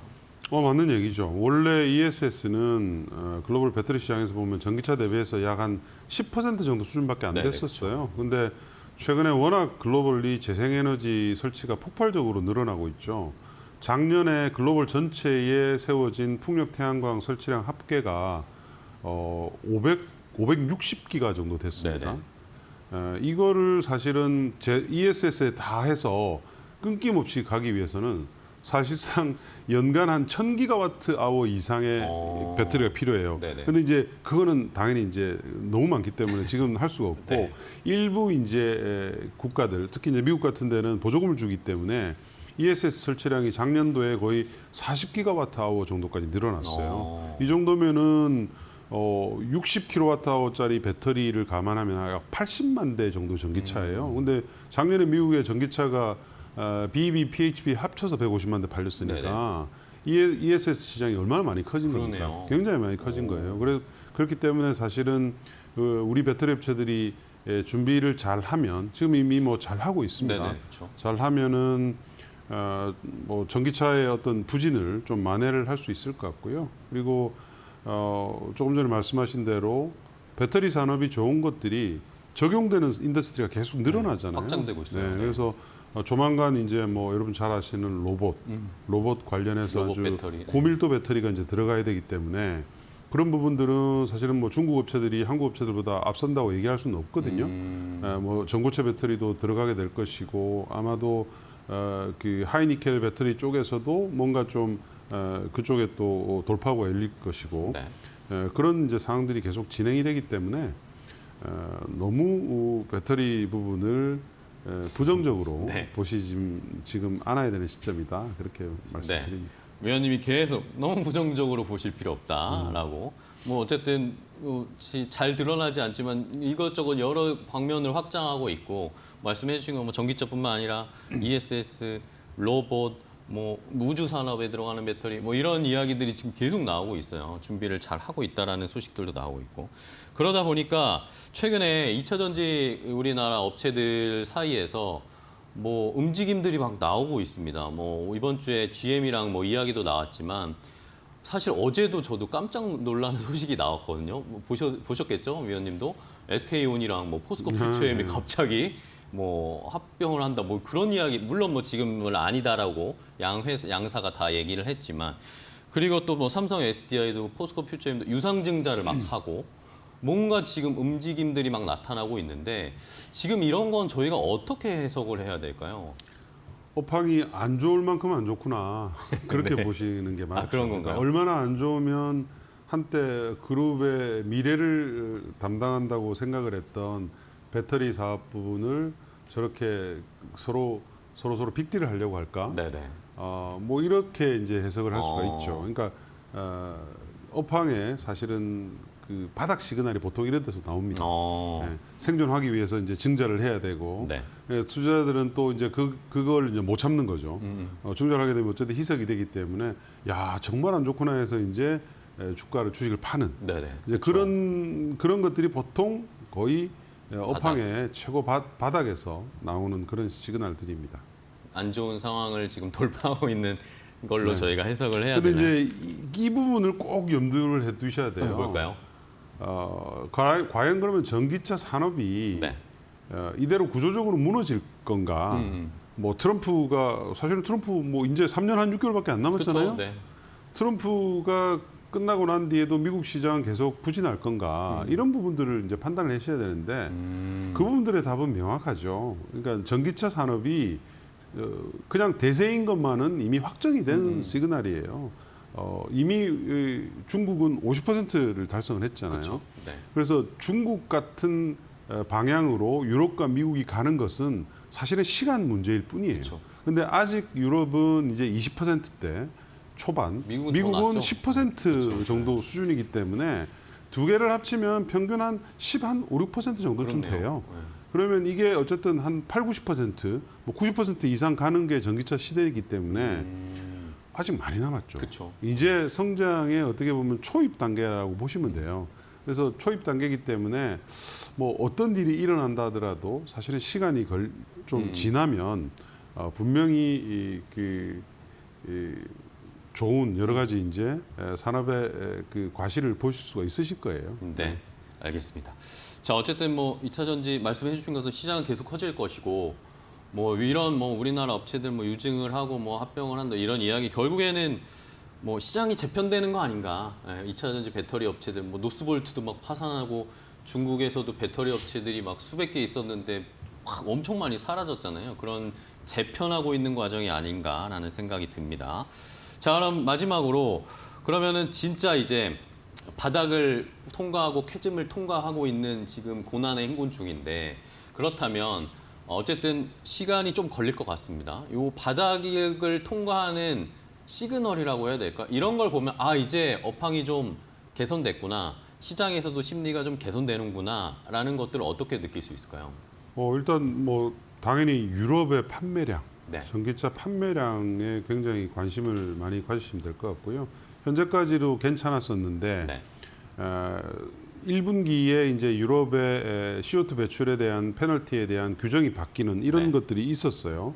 그래서 이제 아직까지도 컨빅션을 이제 확신을 못 가지는 투자자들이 있는 거죠. 왜냐하면 페널티 이 규정을 올해 연도별로만 하다가 3년 평균으로 3년으로 바꿨기 때문에 올해 조금 덜 팔아도 되는 거 아니냐 이런 이제 지금 생각들이 있잖아요. 그래서 1분기처럼 2분기에도 과연 그럼 규정이 이제 이미 바뀐 상태니까 잘 팔리고 있는지 그걸 이제 확인하면 되겠죠. 1분기하고 2분기가 큰 차이 없이 한 20% 중후반 정도의 성장이 계속 나온다고 보여준다. 하면 유럽의 메이커들이 이제 어느 정도 자신감을 회복해서 빨리 파는 그런 이제 단계로 들어가는 거거든요. 그리고 이제 하반기에 나오게 될 빠르면 6월 뭐 이 정도쯤 나오게 될 독일의 보조금 이슈, 그다음에 아까 말씀드린 이제 뭐 기업의 전기차 의무 판매 제도라든지 관용차나 이런 거. 사회적인 저가 전기차에 대한 사회적인 리스 프로그램 도입이라든지 이런 것들이 이제 줄줄이 대기하고 있기 때문에 유럽에서 나오는 정책 흐름들을 굉장히 유심히 보시면 좋다. 유럽이 미국의 2배의 시장이거든요. 그렇죠. 네. 그렇게 보시면 될 것 같아요. 알겠습니다. 자, 우리가 뭐 트럼프 때문에 미국에 너무 충격을 받으면서 전기차 2차 전지 쪽을 두려워하고 있는데 한병화 의원님은 오히려 유럽을 봐야 된다. 더 큰 시장이고 성장 가능성이 더 큰 쪽은 어쨌든 유럽이니까 유럽 쪽의 그런 정책이나 지표들, 판매량 이런 것들을 잘 체크해야 된다라는 코멘트를 힌트를 주셨습니다. 시청자분들도 잘 한번 확인해 보시면서 투자 전략 세워보시기 바랍니다. 자, 오늘 2차 전지 배터리 역발상 투자 전략을 한번 이야기 나눠봤습니다. 오늘 한병화 수석 전문위원과 이야기를 나눠봤는데 오늘 좋은 인사이트 주셔서 감사하고요. 오늘 뭐 못 다뤘지만 다음에 한번 신재생 에너지도 네. 위원님의 인사이트 듣고 싶으니까 다음에 또 한번 출연 부탁드리겠습니다. 네, 오늘 고맙습니다. 네, 감사합니다.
이재명 더불어민주당 대선 후보가 코스피 5천 공약을 언급하면서 주주 환원 확대와 지배구조 개편에 대한 의지를 밝히자 관련 종목들이 일제히 강세를 나타내고 있다. 30일 한국거래소에 따르면 29일 증권업 수익률은 11.24%로 전체 1위를 차지했고 금융주가 4.32%로 그 뒤를 이었다. 미래에셋증권과 상상인증권을 비롯해 주요 증권사 대부분이 52주 신고가다. 지주사도 일제히 강세를 나타냈다. 롯데지주와 한화, HD현대는 52주 신고가를 경신했으며 효성, 두산, LG, CJ 등도 일제히 상승 흐름을 나타냈다.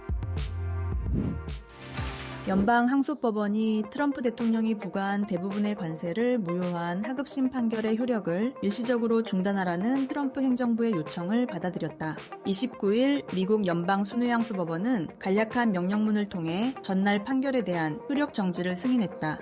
항소법원이 1심 판결에 대한 본안을 진행하는 동안 전날 판결의 효력은 중지된다. 항소법원은 명령문에서 국제통상법원이 지난 29일 밤 내린 판결은 본 법원이 관련 서류를 검토하는 동안 추가 통지가 있을 때까지 일시적으로 효력을 정지한다고 밝혔다. 이번 결정으로 트럼프 행정부는 숨돌릴 시간을 벌었으며 대통령이 글로벌 관세 체제를 독자적으로 시행할 권한이 있다는 점을 주장할 기회를 얻게 됐다. 이에 따라 현재 모든 교역국을 상대로 시행되고 있는 10% 기본 관세, 중국을 상대로 부과하고 있는 30% 관세는 당분간 유지된다.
안녕하세요. 웨이터고 신일섭입니다. 오늘의 주제는 엔비디아는 역시 갓비디아였나? 웬만해선 무너지지 않는 철옹성 방어력 증명, 다발성 경화증 치료제 포트폴리오 축소와 알츠하이머 의약품의 더딘 성장, 바이오젠의 몰락, 대한민국 증시 2번 반환당한 SAL200 기술 수출 도전, 인트론 바이오 급등세입니다. 자, 어저께 엔비디아의 상승이 결국 그 주주분들이 원하는 만큼 나타났죠. 그 전날 장 마감 후에 실적 발표를 했는데 전날 장 마감 후에 실적 발표한 뒤에 급등을 했으나 본장에서도 계속 이어질까 하는 불안감이 있었는데 본장에서도 그대로 이어지면서 급등이 나왔습니다. 자, 그래서 지금 그 엔비디아가 역시 갓비디아였구나 이런 지금 생각이 드는데요. 자, 지금 다우존스부터 보겠습니다. 다우지수가 0.28% 지금 올랐습니다. 자, 상승률 상위를 보겠습니다. 자, 다우존스에서 엔비디아가 아마 2위를 차지했습니다. 보잉이 1위를 차지했고요. 보잉이 요즘에 계속 좋습니다. 보잉이 또 1위를 차지했고 2위가 엔비디아, 암젠, 쉐보론, 존슨앤존슨, 비자, 프록터앤갬블까지 있습니다. 자, 엔비디아랑 보잉이 둘 다 3%대의 상승을 보였죠. 그래서 요즘에 제일 좋은 주식이 아닌가 두 개가 이런 생각이 듭니다. 자, 나스닥을 보겠습니다. 나스닥은 지금 0.39% 지금 올랐네요. 자, 나스닥도 지금 거의 지금 다 지금 관세가 그 법원에서 일단 막혔는데 그거랑 시장은 개의치 않네요. 그냥 오히려 시장이 더 좋을 수도 있기 때문에 그렇죠? 관세를 안 매긴다고 해서 더 좋았었잖아요. 그렇죠? 145%, 125% 막 하다가 50%로 깎고 30%로 깎으니까 주가가 급반등했죠. 그래서 지금도 사실 관세가 막힌 거는 트럼프한테는 좋지가 않은데 시장에는 좋죠. 시장은 관세 전쟁 이전으로 돌아가고 싶어 하니까요. 근데 지금 일단 항소심 법원에다가 다시 또 신청을 해서 항소심 법원에서는 또 트럼프의 손을 들어줬습니다. 그래서 일단 그 하급심에서 그러니까 물론 그 품목별 관세는 아니었어요. 그 하급심에서 그 반대를 한 게 트럼프의 반대의 손을 들어줬던 게 그 국가 비상사태 뭐 그 법에 따라서 상호관세 부과한 거 그거 막은 거거든요. 품목별 관세는 다른 법으로 했기 때문에 그건 안 막았어요. 자동차니 철강이니 이런 거 했던 것들 25%니 뭐 이런 것들은 그런 것들 안 막혔고 상호관세가 막혔었는데 그걸 이제 상호관세가 막히니까 그걸 항소심 법원에다가 항소를 했죠. 그 지금 항소심 법원에서는 다시 관세를 살려줬습니다. 지금 관세 협상을 지금 할 수가 있어요. 근데 이제 또 항소를 하겠죠. 반대해서 결국 대법원까지 가야 될 겁니다. 대법원에서 현명한 판단을 하기를 바란다고 지금 말을 했는데 대법원에서 만약에 또 관세를 브레이크 걸면은 그때는 어떻게 될런지 지금 모르겠으나 캐롤라인 레빗 대변인이 뻔뻔한 사법부의 농간이라고 말을 했습니다. 그렇기 때문에 또 가만히 있지 않을 텐데 어떻게 될지 뭐 이러면 대법관은 또 갈아치울지 정말 알 수가 없는 상황으로 일단 가고 있습니다. 영국하고 미국하고 딱 한 나라밖에 협상을 하지 않았잖아요. 자, 그 뒤로 어떻게 될지 지금 모르겠고, 자, 그런 와중에도 지금 주가는 그냥 굳건히 지금 갔습니다. 그러니까 그런 와중에도 주가가 굳건히 갔다는 것은 약간 혼란스러운 상황이니까 주가가 혼란할 수도 있는 거. 그러니까 첫 번째 하나 있고, 두 번째는 혼란스러운 상황이 오히려 지금 관세가 풀리는 상황이라 혼란스러운 상황으로 떨어진 변동이 올 거를 덮을 정도로 관세가 아예 없는 게 더 시장에는 좋다는 그 부분. 그래서 지금 왔다 갔다 하다가 일단 플러스로 끝난 거예요. 자, 지금 나스닥이 0.39로 끝났고 그러니까 시장이 어떻게 그 현상을 해석하느냐에 따라 틀린 거죠, 이게. 시장이 만약에 그 아까 전에 뭐 하급심 판단이 지금 트럼프의 손을 안 들어줬다가 다시 또 항소심에서 들어줬다가 이 혼란스러운 상황을 반영해서 시장이 굉장히 어수선하다 이래서 하락을 선택했으면 밑으로 빠지는 거였고, 근데 어제는 그걸 선택을 안 하고 시장이 오히려 관세 전쟁이 조금 어그러지구나 이것에 초점을 맞춘 것 같아요. 그러니까 이건 미스터 마켓에 달려 있는 건데 시장은 일단 긍정적으로 해석을 했어요. 그거를 혼란스러운 상황으로 인해서 하락을 시킨 게 아니고. 자, 바이오젠이라는 종목이 5.22로 급등하면서 1등에 올랐고요. 여기도 지금 엔비디아가 지금 2등을 차지했네요. 그렇죠? 2등을 차지했고 엔비디아가 아까 다우존스 30에도 지금 들어있기 때문에 그렇죠? 엔비디아가 이제 다우존스 30에 들어가면서 어떤 옛날에 전통적인 어떤 트렌드에 조금 못 따라가는 다우존스의 그 정통성에다가 트렌드를 좀 부여를 했죠. 그래서 엔비디아가 다우존스 30에서도 2등, 나스닥 100에서도 상승률 2등을 차지했습니다. 자, 길리어드 사이언스가 바로 따라가고 있고요. 리제네론. 자, 이렇게 보면은 지금 엔비디아 2등을 지금 감싸고 있는 1위, 3위, 4위가 바이오젠, 길리어드 사이언스, 리제네론 모두 제약 바이오 업체입니다. 나스닥에서 BT가 초강세였죠. 엔비디아 빼고는, 그렇죠? 엔비디아만 강세였고 IT가 나머지는 안 좋았다는 얘기도 되겠죠. 자, 그다음에 큐리그 닥터페퍼. 자, 여기 음료수 기업이 또 하나 있군요. 닥터페퍼가 또 매니아들이 있잖아요. 그 체리 맛을 싫어하시는 분들은 아예 안 먹는데 그게 좀 약간 그 체리의 특유의 향이 탄산하고 지금 결합이 돼가지고 좀 그 거북스러워 하시는 분은 안 먹어요, 아예. 그 맛과 향이 이상해서. 근데 저것도 매니아들이 있더라고요. 자, 그 다음에 밑에 또 암젠이 또 나오죠. 그러니까 이렇게 보니까 지금 BT의 초강세였습니다, 지금. 암젠, 바이오젠으로 대명되는 이 바이오 업계의 투톱이 다 끼어 있고, 길리어드 사이언스, 리제네론 같이 이 백신이라던가 치료제에 강점이 있는 저런 회사들. 이런 회사들까지 끼어 있습니다. 어제 나스닥 100은 BT가 초강세였다는 거 지금 볼 수가 있겠고요. S&P 500입니다. 0.40% 올랐네요. S&P 500 필라델피아 반도체 지수로 갈수록 상승률이 높아지는 약간 사다리네요. 그렇죠? 다우 0.28, 나스닥 0.39, S&P 500 0.40, 필라델피아 반도체 0.54. 밑으로 갈수록 조금씩 계단식으로 상승률이 조금 높은 어제는 재밌는 현상이 벌어졌습니다. 자, 마이크로소프트 플러스, 엔비디아 플러스. 자, 3강 중에서 애플만 마이너스가 났네요. 그리고 애플은 200달러가 깨졌죠. 199.95달러로 200달러가 무너졌습니다. 자, 애플이 요즘에 계속 애플이 팀쿡이 어떤 결정을 할지 모르겠는데 미국으로 공장을 빨리 다 옮기라고 하니까 사실 하루아침에 이게 무슨 그쵸, 우리나라 땅덩어리 좁은 곳에서도 예를 들어서 뭐 해남 땅끝 마을에서 서울로 이사 가는 사람이 오늘 당장 그 이삿짐을 다 이사를 만약에 다 몰아 넣는다고 하더라도 그 정리하는데 한참 걸리잖아요. 그런데 저 애플이 공장을 옮기는 거는 그것에 비할 바가 아닌 수준이죠. 그러니까 하루아침에 옮길 수도 없는 것이고 정말 난감한 상황입니다. 이거 어떻게 해야 되는 것인가. 그럼 그때까지는 그러니까 트럼프한테 미국으로 공장을 옮길 테니까 그때까지만 시간만 벌어줘. 우리가 대신에 그때까지 장사 안 하고 손가락 빨 수는 없으니 인도에서 그때까지 만들게 뭐 요거까지는 허용해 주는 건지 트럼프가 도대체. 그거 알 수가 없습니다.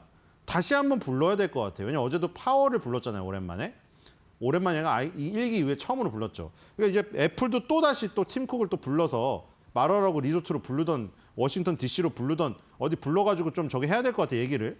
그렇죠? 그리고 아마존은 이제 플러스고요. 구글이 마이너스고 쭉 나갑니다. 어제 뭐 크게 마이너스가 큰 것은 없었어요. 그렇죠? 플러스가 큰 것이 이제 엔비디아가 눈에 확 띄었죠. 20위 안에 3% 넘는 건 유일하게 엔비디아였습니다. 어제 엔비디아가 역시 증명했고요. 갓비디아임을. 자, 필라델피아 반도체 지수입니다. 0.54. 어제 4대 지수 중에 상승률이 오랜만에 가장 높은 0.54를 기록을 했네요. 반도체가 지금 상대적으로 지금 좋았던 것 같죠.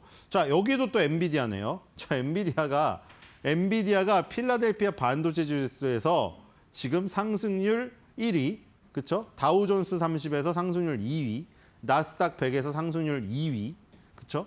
그 다음에 S&P 500은 지금 그 시가총액 순대로 했으니까 시가총액 순에서 지금 애플을 완전히 누르고 시가총액 2위, 그리고 1위인 마이크로소프트를 바짝 추격하는 입장. 어제는 그냥 전 지수에서 엔비디아의 활약이 아주 돋보였네요. 그렇죠? 여기서도 3.25로 단독 1위고 2위인 코어런트, 이게 지금 1.62밖에 안 되니까 거의 엔비디아가 2배의 상승률이었죠. 자, 엔비디아가 4대 지수 중에서 가장 빛났던 하루고요.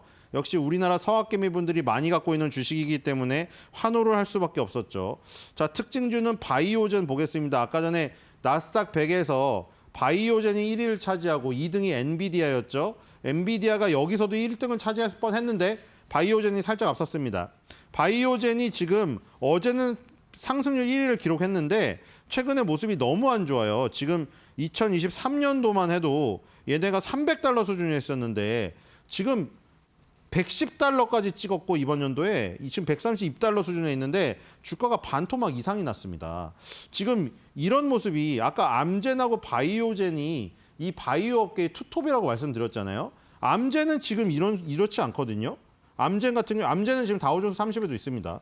암젠은 지금 어쨌든 꾸준히 상승하고 있죠. 2016년도에 암젠이 $100 정도였습니다. $100, $109. 지금 많이 떨어졌지만 2024년도 7월 달에는 $336를 기록했으니까 3배가량이 올랐거든요. 자, 근데 바이오젠은 거꾸로 무너지고 있어요, 지금. 자, 바이오젠이 일단 에자이라는 일본의 에자이 제약사랑 알츠하이머병 치료제를 만들었던 거 언론에서 보신 적이 있을 거예요. 제약바이오 그 관심 있으신 분들은. 그리고 이게 원래 캐시카우는 다발성 경화증 치료제입니다. 이게 60% 이상을 차지하는데 자, 일단 이 어려운 길을 가고 있는 건 맞아요. 왜냐하면 일라일리랑 노보노디스크 같은 경우에 이게 예를 들어 노보노디스크가 비만 치료제를 먼저 개척을 했지만 일라일리가 뒤에 따라붙고 일라일리 같은 경우에는 알츠하이머 치료제가 있는데 일라일리는 인기가 많은 비만 치료제가 있잖아요. 그 비만 치료제가 어떤 대중성이 있는 치료제 영역이죠. 일라일리는 그걸 갖고 있어요. 그러면서 알츠하이머병 치료제를 하고 있는 것이고 바이오젠은 다발성 경화증이랑 알츠하이머예요. 그러니까 이거 우리가 솔직히 말해가지고 이게 뭐 또 환우분들 모여있는 커뮤니티나 이런 데 가면 또 많아 보이겠지만 일반적인 사람의 입장에서는 굉장히 희귀병이에요, 이것들이. 다발성 경화증이나 알츠하이머는 정말 희귀병이에요. 뭐 비만 치료제 여러분들 막 검색만 하면 쭉 나오고 야 그거 어떻게 맞아야 돼? 뭐 요즘에 또 누가 맞아가지고 무슨 뭐 계속 토를 했느니 또 뭐 바로 그러잖아요, 막 연예인들이. 그러니까 그런 것들은 뭐 킴 카다시안도 마찬가지고 일론 머스크도 맞고. 근데 이건 그런 것들이 아니란 말이에요. 일론 머스크가 가가지고 나 다발성 경화제 치료제 맞고 있습니다. 어제도 맞았어요. 여러분들도 효과 있으니까 해보세요. 이게 아니잖아요, 이 영역이 지금. 그렇기 때문에 상당히 어려운 길을 가고 있는 거예요. 그리고 그걸 왜 손을 안 대냐면은 이걸 만들어도 굉장히 난관이 심합니다. 계속 지금 쓰다 보면 안전성에 대한 우려가 지금 계속 나와요. 무슨 간 손상이 심하고 이 알츠하이머 같은 경우에는 뇌 속을 파고들어야 되는데 그런 기술력이 아직까지는 힘듭니다. 그렇기 때문에 계속 이걸 개발을 해놔도 시장성이 떨어져가지고 굉장히 어려움을 겪는 거죠. 다발성 경화증 치료제도 마찬가지죠. 여기 보면은 매출의 지금 60% 이상을 차지하는 다발성 경화증 포트폴리오 앞으로 축소될 것이라고 지금 예상했듯이 계속 축소되고 있습니다. 그리고 이제 신규로 알츠하이머 의약품 요거를 지금 내세우려고 했는데 이것도 마찬가지로 난관이 계속 많아요. 그렇기 때문에 요게 캐시카우가 계속해서 줄어드는 가운데 슈팅스타에 해당되는 알츠하이머병 치료제도 히트를 못 치면서 바이오젠의 주가는 계속 지금 땅굴을 파고 있는 상태고 $110까지 찍은 상태거든요. 4월 달에. 이렇게 되다가 $100 세 자릿수까지 무너질 위험에 지금 처해 있다. 바이오젠은 뭔가 뚜렷한 묘수가 지금 나와야 되지 않을까 이런 생각이 들고요. 자, 일본 지수, 대만 지수, 아시아 증시로 넘어가겠습니다. 오늘 지금 아시아 증시는 지금 별로 좋지가 않은 모습이네요. 코스피도 마이너스, 니케이도 마이너스, 대만도 마이너스. 지금 한국, 대만, 일본이 전부 다 마이너스인 상황입니다. 자, 니케이 지금 오늘 1.30% 마이너스를 지금 기록하고 있고요. 그래서 등락률로 지금 상위를 지금 봤더니 역시 NTT 도코모란 통신회사랑 다케다 제약회사, 제약이랑 통신 같은 방어주가 지금 강세를 보이고 있는 것으로 보이고 있죠. 그래서 지금 약세장, 전형적인 약세장이고요. 대만 가까운 지수도 0.05 약보합 수준입니다. 자, 대만 지수도 보겠습니다. 대만 각권도 등락률 보니까 와나이 해운, 엘리트 머티리얼, 홍하이 프리시전, 허타이 자동차 이 순이고요.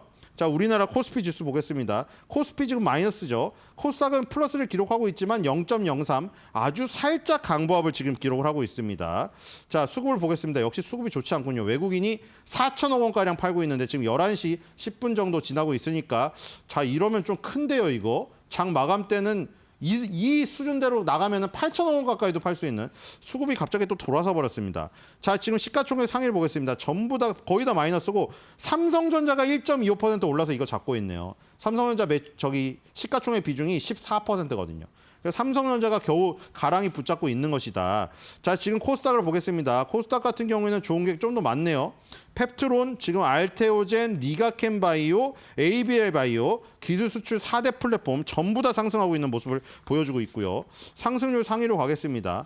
오늘 상승률 상위 종목을 봤더니 2차 전지 나트륨 이온이 또 올라와 있죠. 며칠 전에 올라와 있었죠. 자이글이 또 지금 급등을 하고 있네요. 제가 지금 캡처를 할 때만 해도 2차 전지 나트륨 이온은 올라오지 않고 있었는데 그 사이에 자이글이 급등을 하면서 올라온 것 같습니다. 자, 슈퍼박테리아 제대열 mRNA 비만 치료제. 여기도 지금 제약바이오가 초강세네요. 파루라는 종목이 햇빛연금 대선 주자가 얘기하면서 이게 오른 것 같고, 이거는 인트론바이오가 지금 10% 가까이 급등하고 있죠. 인트론바이오 보겠습니다. 자, 펩트론, ABL바이오, 알테오젠, 리가켄바이오까지 우리나라 기술 수출 플랫폼 회사들의 이 기술 수출 소식이 연이어서 들리고 있죠. 자, 인트론바이오도 지금 노리고 있는데 인트론바이오 같은 경우에는 기술 수출 반환을 2번 당한 물질이 있습니다. 바로 SAL200이죠. 이걸 에로다. 라이센스 아웃에 재도전한다, 삼수에 도전한다는 소식이 이데일리 기사로 지금 나와 있습니다. 자, 이 심내막염 치료제인데 관심 있는 제약사들한테 만약 라이센스 아웃을 성공시킨다고 하면 아주 지금 좋은 상황이죠. 인트론바이오 주가가 계속 지금 땅굴을 파고 있지 않습니까? 여기서 반드시 삼수에 성공하여 라이센스 아웃을 시키지 않으면 굉장히 지금 위험한 상태이기 때문에 꼭 라이센스 아웃이 반드시 나와야 됩니다. 삼수에 성공해서 대학 합격증을 받고 기뻐해서 학부모님들과 사진을 찍는 그 장면을 인트론바이오가 연출해 주기를 응원합니다. 자, 오늘 한 줄 매도평입니다. 아까 전에 알츠하이머병 치료제 상당히 어려운 부분임을 이 얘기를 드렸죠. 아까 에자이라는 제약사와 지금 바이오젠이 만든 거 하나 있고요. 일라이리가 만든 거 하나 있으나 둘 다 굉장히 지금 시장성에 어려움을 겪고 있습니다. 자, 그래서 알츠하이머 파킨슨병이 점점 잊혀지는 병이 있지 않습니까? 그것에 비유해서 한 줄 매도평을 하겠습니다. 알츠하이머처럼 잊혀질수록 폭락 시점은 째깍째깍 알츠타이머 찢었다.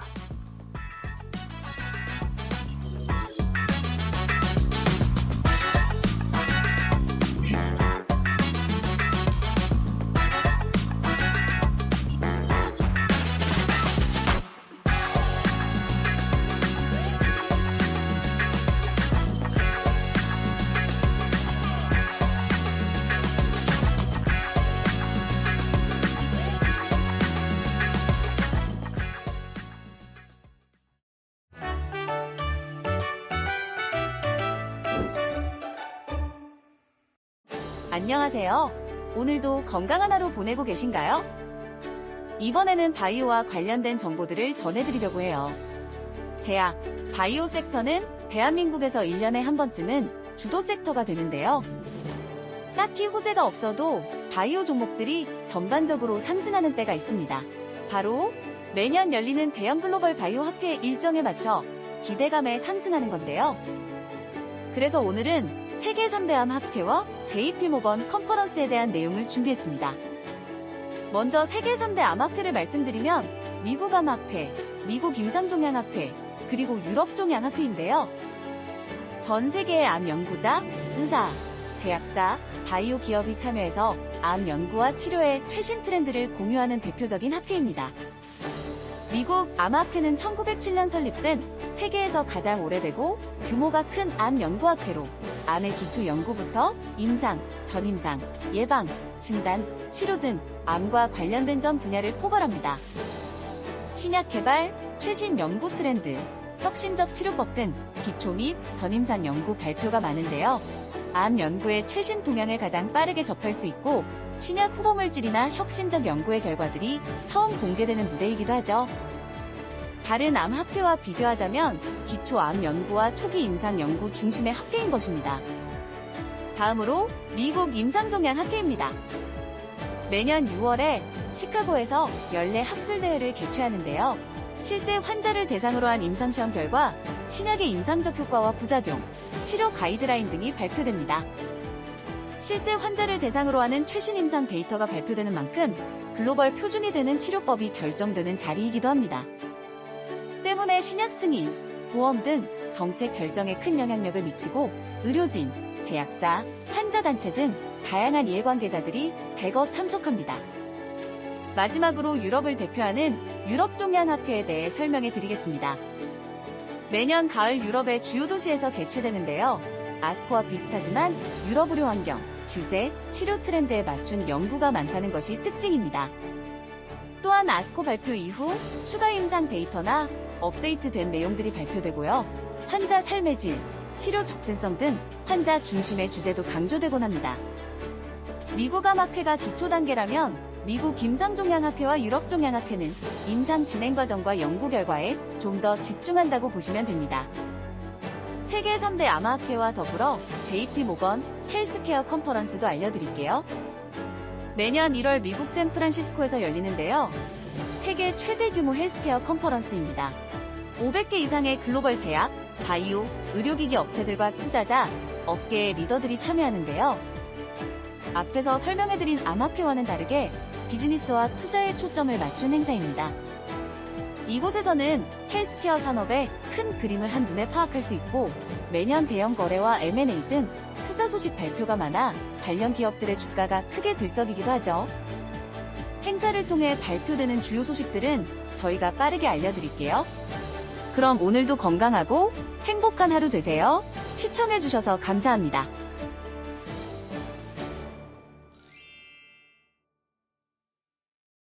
오늘 우리 시장 대선 훈풍을 제대로 받아가고 있습니다. 관련 섹터 관련해서 움직임이 크게 나타나고 있는 시장인데요.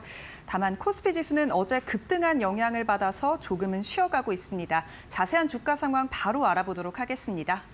먼저 양지수 하락 출발했습니다. 코스피 지수 0.48% 빠진 2,707선에서 거래가 되고 있습니다. 3거래일 연속으로 상승한 탓일까요? 오늘은 조금은 쉬어가는 모양새고요. 코스닥 지수는 하락 출발했지만 장중 상승 전환이 잠깐 됐었거든요. 현재 시간 기준으로 보합권에서 거래가 되고 있습니다. 736선에서 거래가 되고 있는 모습입니다.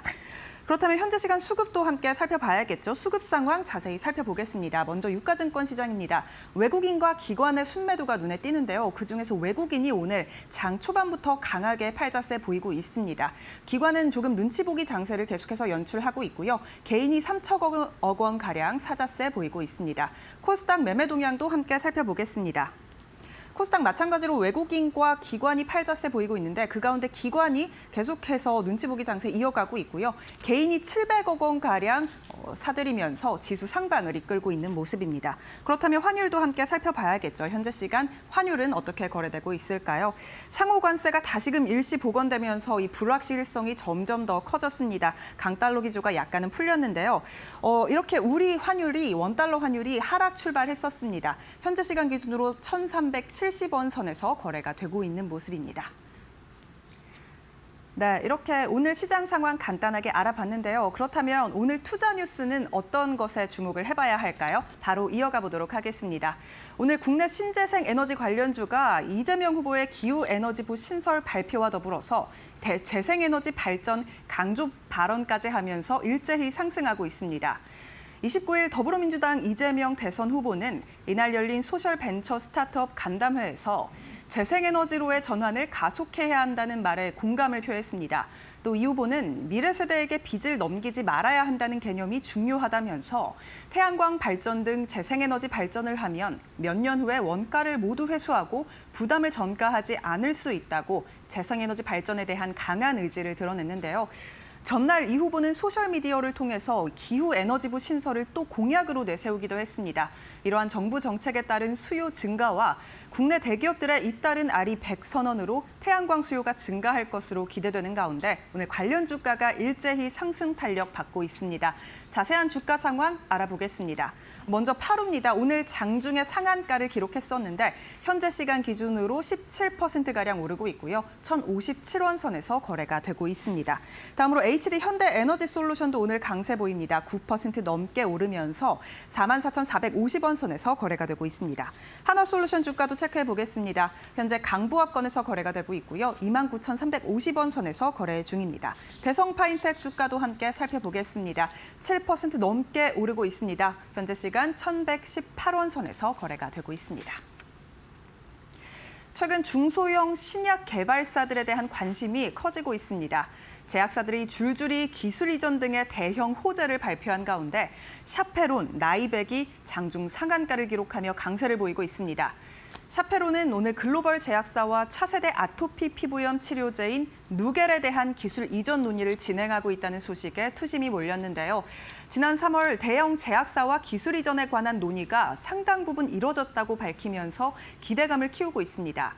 SCL 사이언스에 대한 시장의 관심도 뜨겁습니다. 오늘 체내용 지혈제 제품인 이노실 플러스 DL의 건강보험 급여가 공식 확정됐다고 밝혔기 때문인데요. 건보 적용으로 이 본격적인 제품 판매와 시장 확대가 기대되면서 시장의 관심 크게 받고 있습니다. 나이백은 지난 28일에 펩타이드 기반 섬유증 치료제 후보물질에 대해서 미국 소재 제약 바이오 기업과 기술 이전 계약을 체결했다고 공시한 바 있죠. 이번 계약은 펩타이드 기반 치료제인 NP201의 전 세계 개발 및 상업화 독점 권리를 이전하는 기술 수출 형태인데요. 계약 규모가 무려 6천억 원에 달해서 주가가 양이틀 상한가를 기록하기도 했습니다. 이러한 기업들 그렇다면 현재 주가는 어떻게 진행되고 있을까요? 나이백 상한가를 기록했었는데 현재 시간 기준으로도 27% 넘게 오르고 있습니다. 36,900원 선에서 거래가 되고 있고요. 그렇다면 샤페론 주가도 현재 18% 넘게 오르고 있습니다. 3,830원 선에서 거래되고 있습니다. SCL 사이언스 주가도 확인해 봐야겠죠. 6% 넘게 강세 보이면서 8,540원 선에서 거래 중이고요. 국전약품 주가도 함께 확인해 보겠습니다.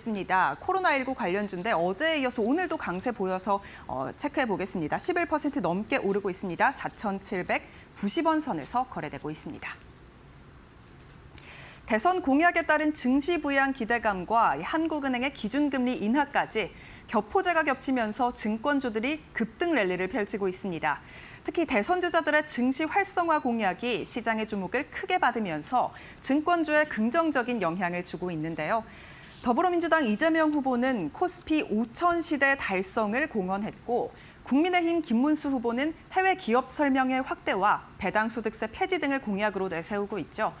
여기에 이 후보는 전날 자신의 SNS에 투명한 기업 지배구조로 코리아 디스카운트가 올감했던 우리 주식시장에 코스피 5천이라는 새로운 희망을 실현하겠다면서 증시 부양에 대한 강력한 의지를 드러내기도 했습니다. 이러한 기대감이 몰리고 있는 가운데 국내 주식시장 일평균 거래대금은 28일 기준으로 20조 1천억 원으로 전월 대비해서 12% 넘게 증가한 것으로 나타났는데요. 그중 증권주 전반이 일제히 상승 랠리를 펼치고 있습니다. 오늘 상상인증권과 미래에셋증권, NH투자증권, 삼성증권, 키움증권, 대신증권 등의 증권주가 일제히 52주 신고가를 경신했는데요. 현재 주가 상황 자세히 알아보겠습니다. 먼저 상상인증권입니다. 15% 넘게 오르면서 현재 시간 791원 선에서 거래가 되고 있네요. 다음으로 한국금융지주 주가도 보겠습니다.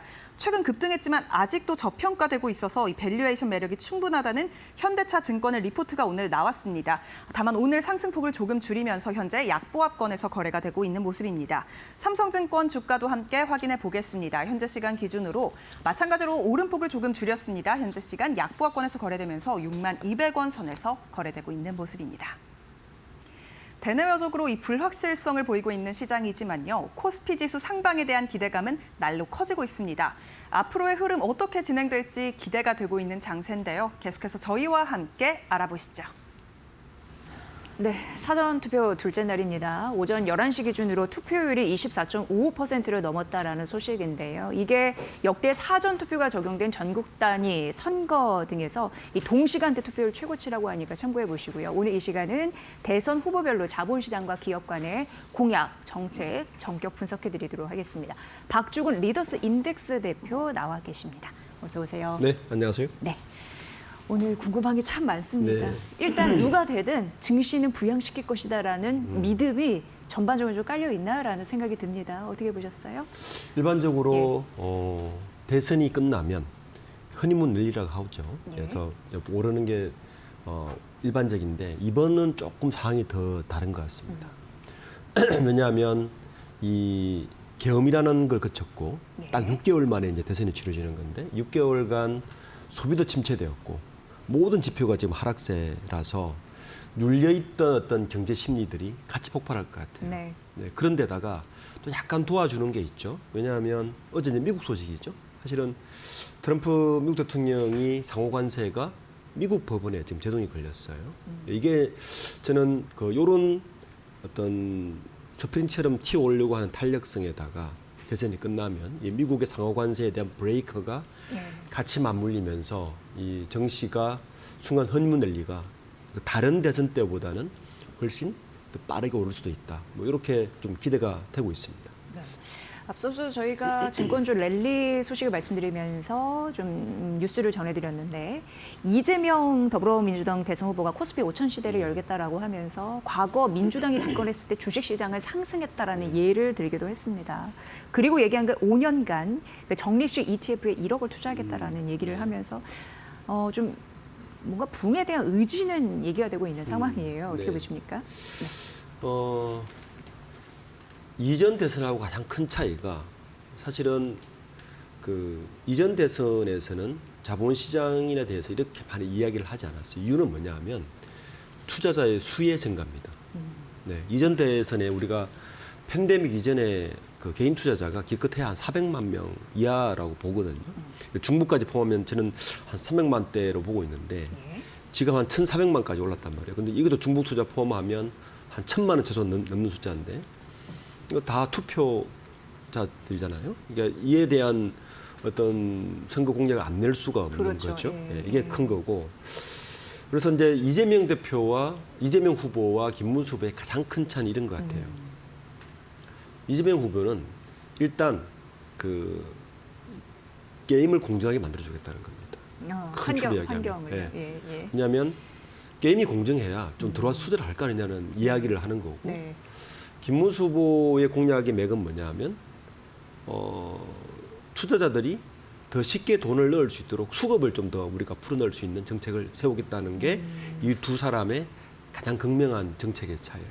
네. 그래서 이제 게임의 룰을 공정하게 페어 플레이를 할 수 있도록 하려고 하다 보니까 상법 이야기를 할 수밖에 없는 것이고 그리고 뭐 물적 분할을 못하게 하고 여러 가지 지금 폐해가 나온 여러 가지들 이야기하고 있는 게 주요 공약의 포커싱이고 근데 김문수 후보의 경우에는 미국으로 갔던 투자 심리가 또 국내 시장에 돈 좀 들어올 수급을 좀 넣을 수 있도록 하려면 결국에는 세금 깎아주고 네. 예, 그리고 ETF 좀 만들어주고 뭐 이런 이야기를 주로 하고 있는 거예요. 이제 제가 볼 때 이 두 분의 가장 큰 맥락의 차이는 그 부분입니다. 네. 그러면 이제 우리가 선택하면 되는 거예요.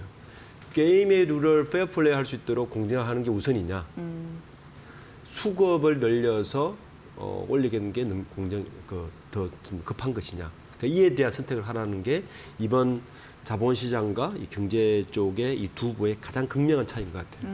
네. 그러니까 이재명 후보는 공정한 시장 경쟁 분위기를 조성하겠다. 김문수 후보 같은 경우에는 시장 유동성 공급할 수급 유입으로 예, 그런 부분으로 경쟁이 좀 이루어지게 근데 지금 하겠다라는 우리가 자세히 부분. 보면 예. 지금까지 이제 그 우리가 개인 투자자들이 우리 국장을 떠난 가장 큰 이유를 보면 이런 거 아닙니까? 소액주주들은 늘 우리가 봉이냐, 우리 보호받지 못한다는 네, 그 원망들이 예. 있었던 거고. 좀 최근에 우리가 잇따른 유상증자의 여러 가지들을 보고 주주와 소통하지 않는 모습을 보면서 이러고도 우리 보고 투자를 하라는 거냐. 그러니까 시장 질서에 대한 투명화에 대해서 원망을 많이 끼쳤거든요. 네. 그게 그대로 반영된 거죠. 그래서 주로 그 이재명 후보의 공약을 보면 일단 상법을 개편을 해서 뭐 좀 하겠다는 건데 저는 재계에서는 좀 이런 얘기가 나와요. 재계에서요? 재계에서 지난번에 3월 13일 날 상법 개정 한번 했잖아요. 근데 그걸 한덕수 권한대행이 거부권을 행사했지 않습니까? 그때 거부권을 행사하지 않는 게 더 나은 것이 아니냐. 네. 왜냐하면 상법 개정에는 크게 세 개 축이 있습니다. 우리가 일반적으로 알고 있는 382조 3항. 그러니까 이사회가 성실 의무가 회사뿐만 아니라 주주를 포함시켜야 된다는 게 이제 가장 큰 골격인데 두 번째 안이 뭐냐면요. 감사위원 분리선출과 집중투표제입니다. 그리고 세 번째가 전자투표제인데 네. 지난 3월 달에 그 상법 통과될 때는 이 두 번째 안이 빠져 있었어요. 사실은 재계에서는 경영권 입장에서는 이 두 번째 안이 훨씬 민감합니다. 그 민감한 게 빠져 있었던 게 문제가 된. 그래서 오히려 예. 그거를 받았어야 되는 거 아니냐는 거예요. 왜냐하면 이런 거죠. 이게 이제 감사위원 분리선출하고 집중투표제는 사실 쌍으로 움직이는 건데 지금 그 주 SK 한번 예를 들어 봅시다.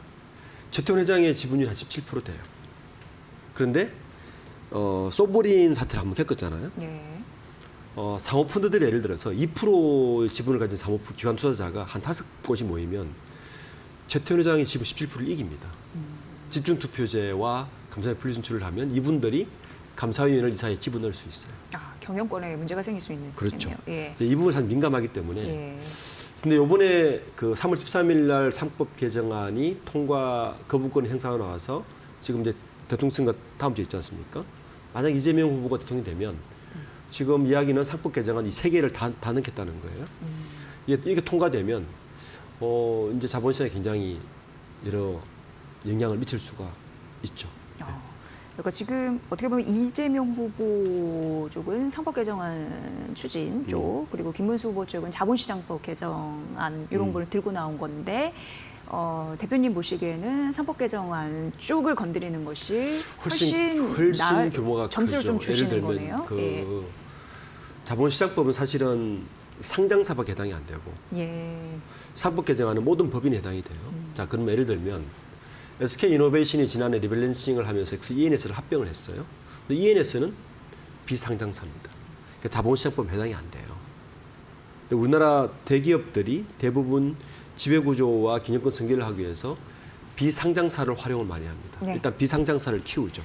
키워서 비상장사와 상장사를 합병하는 형식으로 많이 경영권 승계를 하는데 이렇게 이제 자본시장법만 예를 들어 손을 대면 이 비상장사가 이 법에 해당이 되지 않기 때문에 우리가 이야기하고 있던 원래 이야기가 많이 빠져 있는 거죠. 그래서 상법 개정의 효과가 있는 것이고 두 번째는 이 자본시장법은 사후적인 법안입니다. 상법은 사전적인 법안이에요. 상법이 개정되고 나면 지금같이 물적 분할이나 그리고 뭐 쪼개기 상장이나 이런 것들이 사전적으로 굉장히 많이 방어가 되죠. 네. 특히 이제 물적 분할이나 그다음에 우리가 중복 상장 같은 경우는 하는 가장 큰 이유가 대주주들이 자기들의 지분을 지키지 않으면서 외부로 돈을 빌리는 게 가장 큰 목적이 되거든요. 그게 항상 문제가 됐다고 이게 사실은 코리아 디스카운트의 가장 큰 원인이라고 늘 이야기하는데도 네네. 반복적으로 하고 있어요. 최근에 보면 LS 마린 솔루션이라든지 LS 그룹 여러 계열사들은 이걸 반복적으로 하고 있습니다. 그러면 상법 개정이 되면 사실 굉장히 어려워요. 그래서 사실은 상법 개정이 본격적으로 되기 전에 지금 LS 그룹이나 삼성그룹의 삼성바이오로직스 인적 분할이나 이런 거 서두르고 있는 사실 저는 그런 걸로 보입니다. 근데 자본시장법 개정되면 이게 크게 영향이 별로 없습니다. 예. 네. 그래서 김문수 후보의 자본시장법 개정은 시장 개정으로 이야기를 하고 있지만 김문수 후보의 핵심 공약 핵심은 뭐냐 하면 지금 배당소득세 분리과세 이야기하고 있죠. 예. 그다음에 가상자산 ETF 허용한다 그러죠. 그다음에 배당소득세 아예 폐지한다고 얘기를 합니다. 후보의 그 공약을 보면 이야기는 뭐냐 하면 큰 맥락은 시장 질서는 그대로 놔두고 이 자본시장의 수급을 좀 더 올려서 좀 시장 활성화시켜 보겠다는 이야기를 하고 있는 거죠. 느낌은 이제 사전 사후 처리의 문제이다 이렇게 느껴지고 있는 상황이고 대표님께서는 소액 주주를 조금 더 확대해서 보호하는 데에 점수를 주고 계신 듯한 느낌은 일단 이런 것 들고요. 같아요. 예. 문재인 정부 때 경제 공약이 크게 세 개 있단 말이에요. 그게 또 뭐냐면은 일자리 경제, 혁신 경제, 뭐 이런 그다음에 이런 건 있는데 문재인 정부 때 이게 실패한 가장 큰 이유가 생각해 보세요. 상식적으로 공정경제 그러니까 시장 질서를 게임을 페어플레이를 하도록 운동장을 페어플레이 하도록 만들어주면 거기서 혁신이 일어나고 혁신이 일어나면 일자리가 생기는 이 구조인데 사실 문재인 정부는 거꾸로 일을 했습니다. 일자리 문제를 하고 그리고 혁신을 그다음에 이야기하고 전후가 바뀌어가지고. 공정한 경제를 가장 먼저 이야기를 했어요. 예. 그러니까 지금 이것도 보면 우리가 자본시장이 왜 코리아 디스카운트의 있고 지금 박스권을 우리가 투자자분들 아시겠지만 지금 18년째 박스권입니다. 주가 말씀하시는 거죠. 연평균 성장률 2.02%밖에 안 돼요. 치명적인 거죠. 이자율도 안 된다는 이야기입니다. 그리고는 누가 투자하라고 말을 할 수가 없는 거예요. 그런데 이렇게 이 정도 됐으면 뭔가 시장의 질서나 게임이 룰이 잘못된 거 아닌가를 의문시할 수밖에 없죠. 그럼 먼저 손대야 될 건 제가 볼 때는 게임이 룰을 손대야 된다. 그러면서 이제 물적 분할 제도도 잠시 언급을 해주셨는데 이거는 어떻게 보면은 지금 거의 뭐 3자 구도로 확실시되고 있는 상황이니까 모두 좀 공감하는 분위기는 보였어요. 어떻게 보세요? 실질적인 제도 변화로 이어질 가능성이 좀 있어 보이네요. 이런 물적 부분은. 분할에서는 딱 한 가지만 손을 대면 돼요. 물적 분할할 때 일반 주주에게 신주 물량 배정만 해주면 됩니다. 신주 물량을 예. 배정해 준다. 그러니까 물적 분할과 예. 중복 상장의 가장 공통점은 대주주들이 오너들이 자기들의 지분은 하나도 희석하지 않고 자본시장에 돈만 빌리겠다는 거거든요. 도둑놈 심보죠, 말 그대로 하면. 근데 그거 할 때 일반 주주에게도 똑같은 신주 물량 주면 됩니다. 네. 요것만 지켜주면 되기 때문에 이거는 양쪽에서 어떻게 보면 가장 손쉬운 이야기예요. 이건 자본시장법으로도 해결할 수 있고 상법으로도 해결할 수 있어서 이걸 같이 이야기하고 있는 거죠. 저는 근데 이제 내심 궁금한 게 뭐 주식시장 신뢰도를 높이는 다 일정의 그 방향이 있을 텐데 과연 이게 이루어지면 부동산으로 쏠림 현상이 좀 완화가 될까라는 부분입니다. 어떻게 보세요? 그건 저는 반반인 것 같아요. 역대 이제 사실은 부동산이 제가 많이 눌려 있었고 네. 그 일반적으로 재테크를 하시는 분들은 아직까지는 우리나라가 주식시장보다는 부동산에 관심이 더 많죠. 더 손쉽고 더 빠르고. 그래서 바로는 저는 그 부동산으로 갈 돈이 자본시장으로 갈 것 같지는 않습니다. 대신 아까 제가 초두에 말씀드렸듯이 이런 거죠. 일반적으로 대선이 끝나면 허니문 랠리가 지속되는데 이번에는 예전보다 훨씬 더 강할 것 같다는 건 분명한 것 같습니다. 미국의 분위기도 그렇고 현재 뭐 자본시장법 개정에 대한 환호성도 그렇고 뭐 이런 부분이 있는 것 같습니다. 네. 그리고 이제 새 후보 모두 비슷한 느낌의 공약을 제시한 게 있는 게 AI 네. 관련 공약입니다. 이거 너무 중요한 부분이라서요. 근데 AI 패권 경쟁이 굉장히 치열한 상황에서 과연 이게 실현 가능한가에 대한 의문점들이 나오고 있는데 대표님은 어떻게 생각하세요? 해야 되죠. 해야 되는데 많이 늦었답니다. 많이 늦었다. 그러니까 우리가 이전에 벤처 부흥, 뭐 인터넷 강국 이런 얘기를 하는데 AI는 전혀 게임이 다른 것 같아요. 그러니까 뒤늦었을 때 빨리 따라갈 수 있느냐 굉장히 어렵다 봅니다. 네. 그래서 뭐 백주 투자 이야기 나오지만 제가 볼 때는 현실성이 그렇게 높지 않답니다. 물론 해야 되는데 그러면 뭘 해야 되느냐? 저는 그 인프라 투자의 양쪽에 공약을 내놨는데 예를 들어서 AIDC, AI 데이터 센터에 대한 클러스터 조정 같은 거는 이건 맞다고 봐요. 그러니까 인프라 쪽에 초기에 왕창 투자를 하면 예. 그나마 우리가 좀 따라갈 수 있는 여건이 되지 않나라고 보는데 우리가 알듯이 네이버, 카카오도 저렇게 하는데도 아직 기미도 보이지 않잖아요. 맞습니다. 국가 차원의 뭔가 강력한 조치가 없으면 우리가 예전에 누렸던 인터넷 강국, ICT 강국으로서의 지위를 누리기는 쉽지 않다고 봅니다. 지금 저는 가장 시급한 게 자본시장은 시급하지만 AI에 대한 인프라 투자를 국가 차원에서 어떻게 할 것인가가 어떻게 보면 가장 시급한 과제라고 보고 있습니다. 여기에 뒤처지면은 그 산업 전반적으로 몰락까지 예상해야 되기 때문에 굉장히 구체적으로 공약을 이후에 또 실천해야 될 것 같고요. 지금 말씀하셨다시피 AI 시대 AI 인프라 관련해서 에너지가 엄청 쓰입니다. 그래서 네. 원전 얘기 다시 나오고 있고요. 신재생 에너지 오늘도 풍력 그리고 태양광이 뜨고 있는데 이재명 후보 같은 경우에도 과거 전통 민주당이 얘기했던 탈원전에서 약간 비껴나가게 원전 수용에 대한 의지도 또 내비치고 있고요. 물론 재생에너지가 더 세긴 하지만 어떻게 보십니까? 저는 이전의 문재인 정부보다는 탈원전에 대해서는 거의 말을 하지 않을 것 같아요. 근데 분명히 이제 이미 공약에서 밝혔듯이 예. 원전과 재생에너지를 믹스하겠다라고 이미 밝혔는데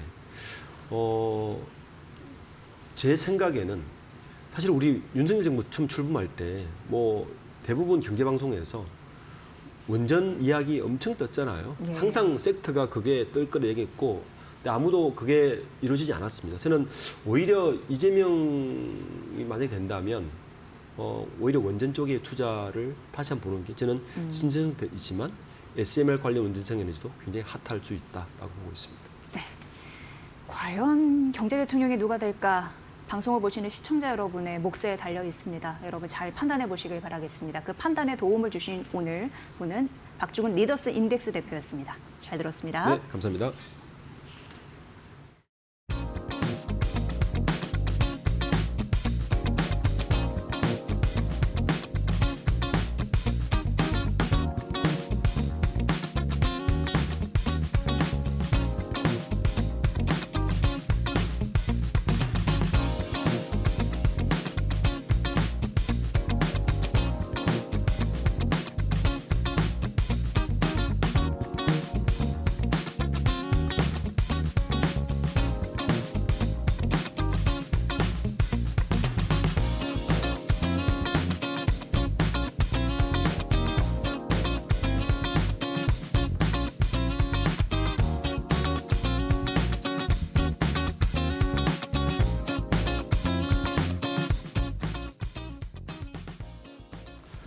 자, 이번 주 뭐 단숨에 코스피가 2,700까지 올라왔기 때문에 뭐 피로감은 당연한 겁니다. 오늘 조금 쉬어가고 있는 상황인데 다음 주에 이제 대선을 끝나고 나서 시장이 어떻게 바뀔지가 가장 중요한 포인트인 것 같아요. 뭐 오늘 또 사전투표 두 번째 날, 사전투표로는 마지막 날이니까 미리 투표하실 분들은 꼭 오늘까지 하시고 저는 다음 주 3일에 하려고 합니다. 네, 저도입니다. 네. 대한민국의 선택은 누구일까? 경제 대통령은 누가 될까? 저희가 다음 주 월요일 특별 인터뷰를 준비했습니다. 많은 시청 부탁드립니다. 네. 자, 오늘 저희가 준비한 소식은 여기까지고요. 저희는 다음 주 월요일에 대선 특집 준비해서 다시 인사드리도록 하겠습니다. 끝까지 시청해주신 여러분 고맙습니다. 고맙습니다.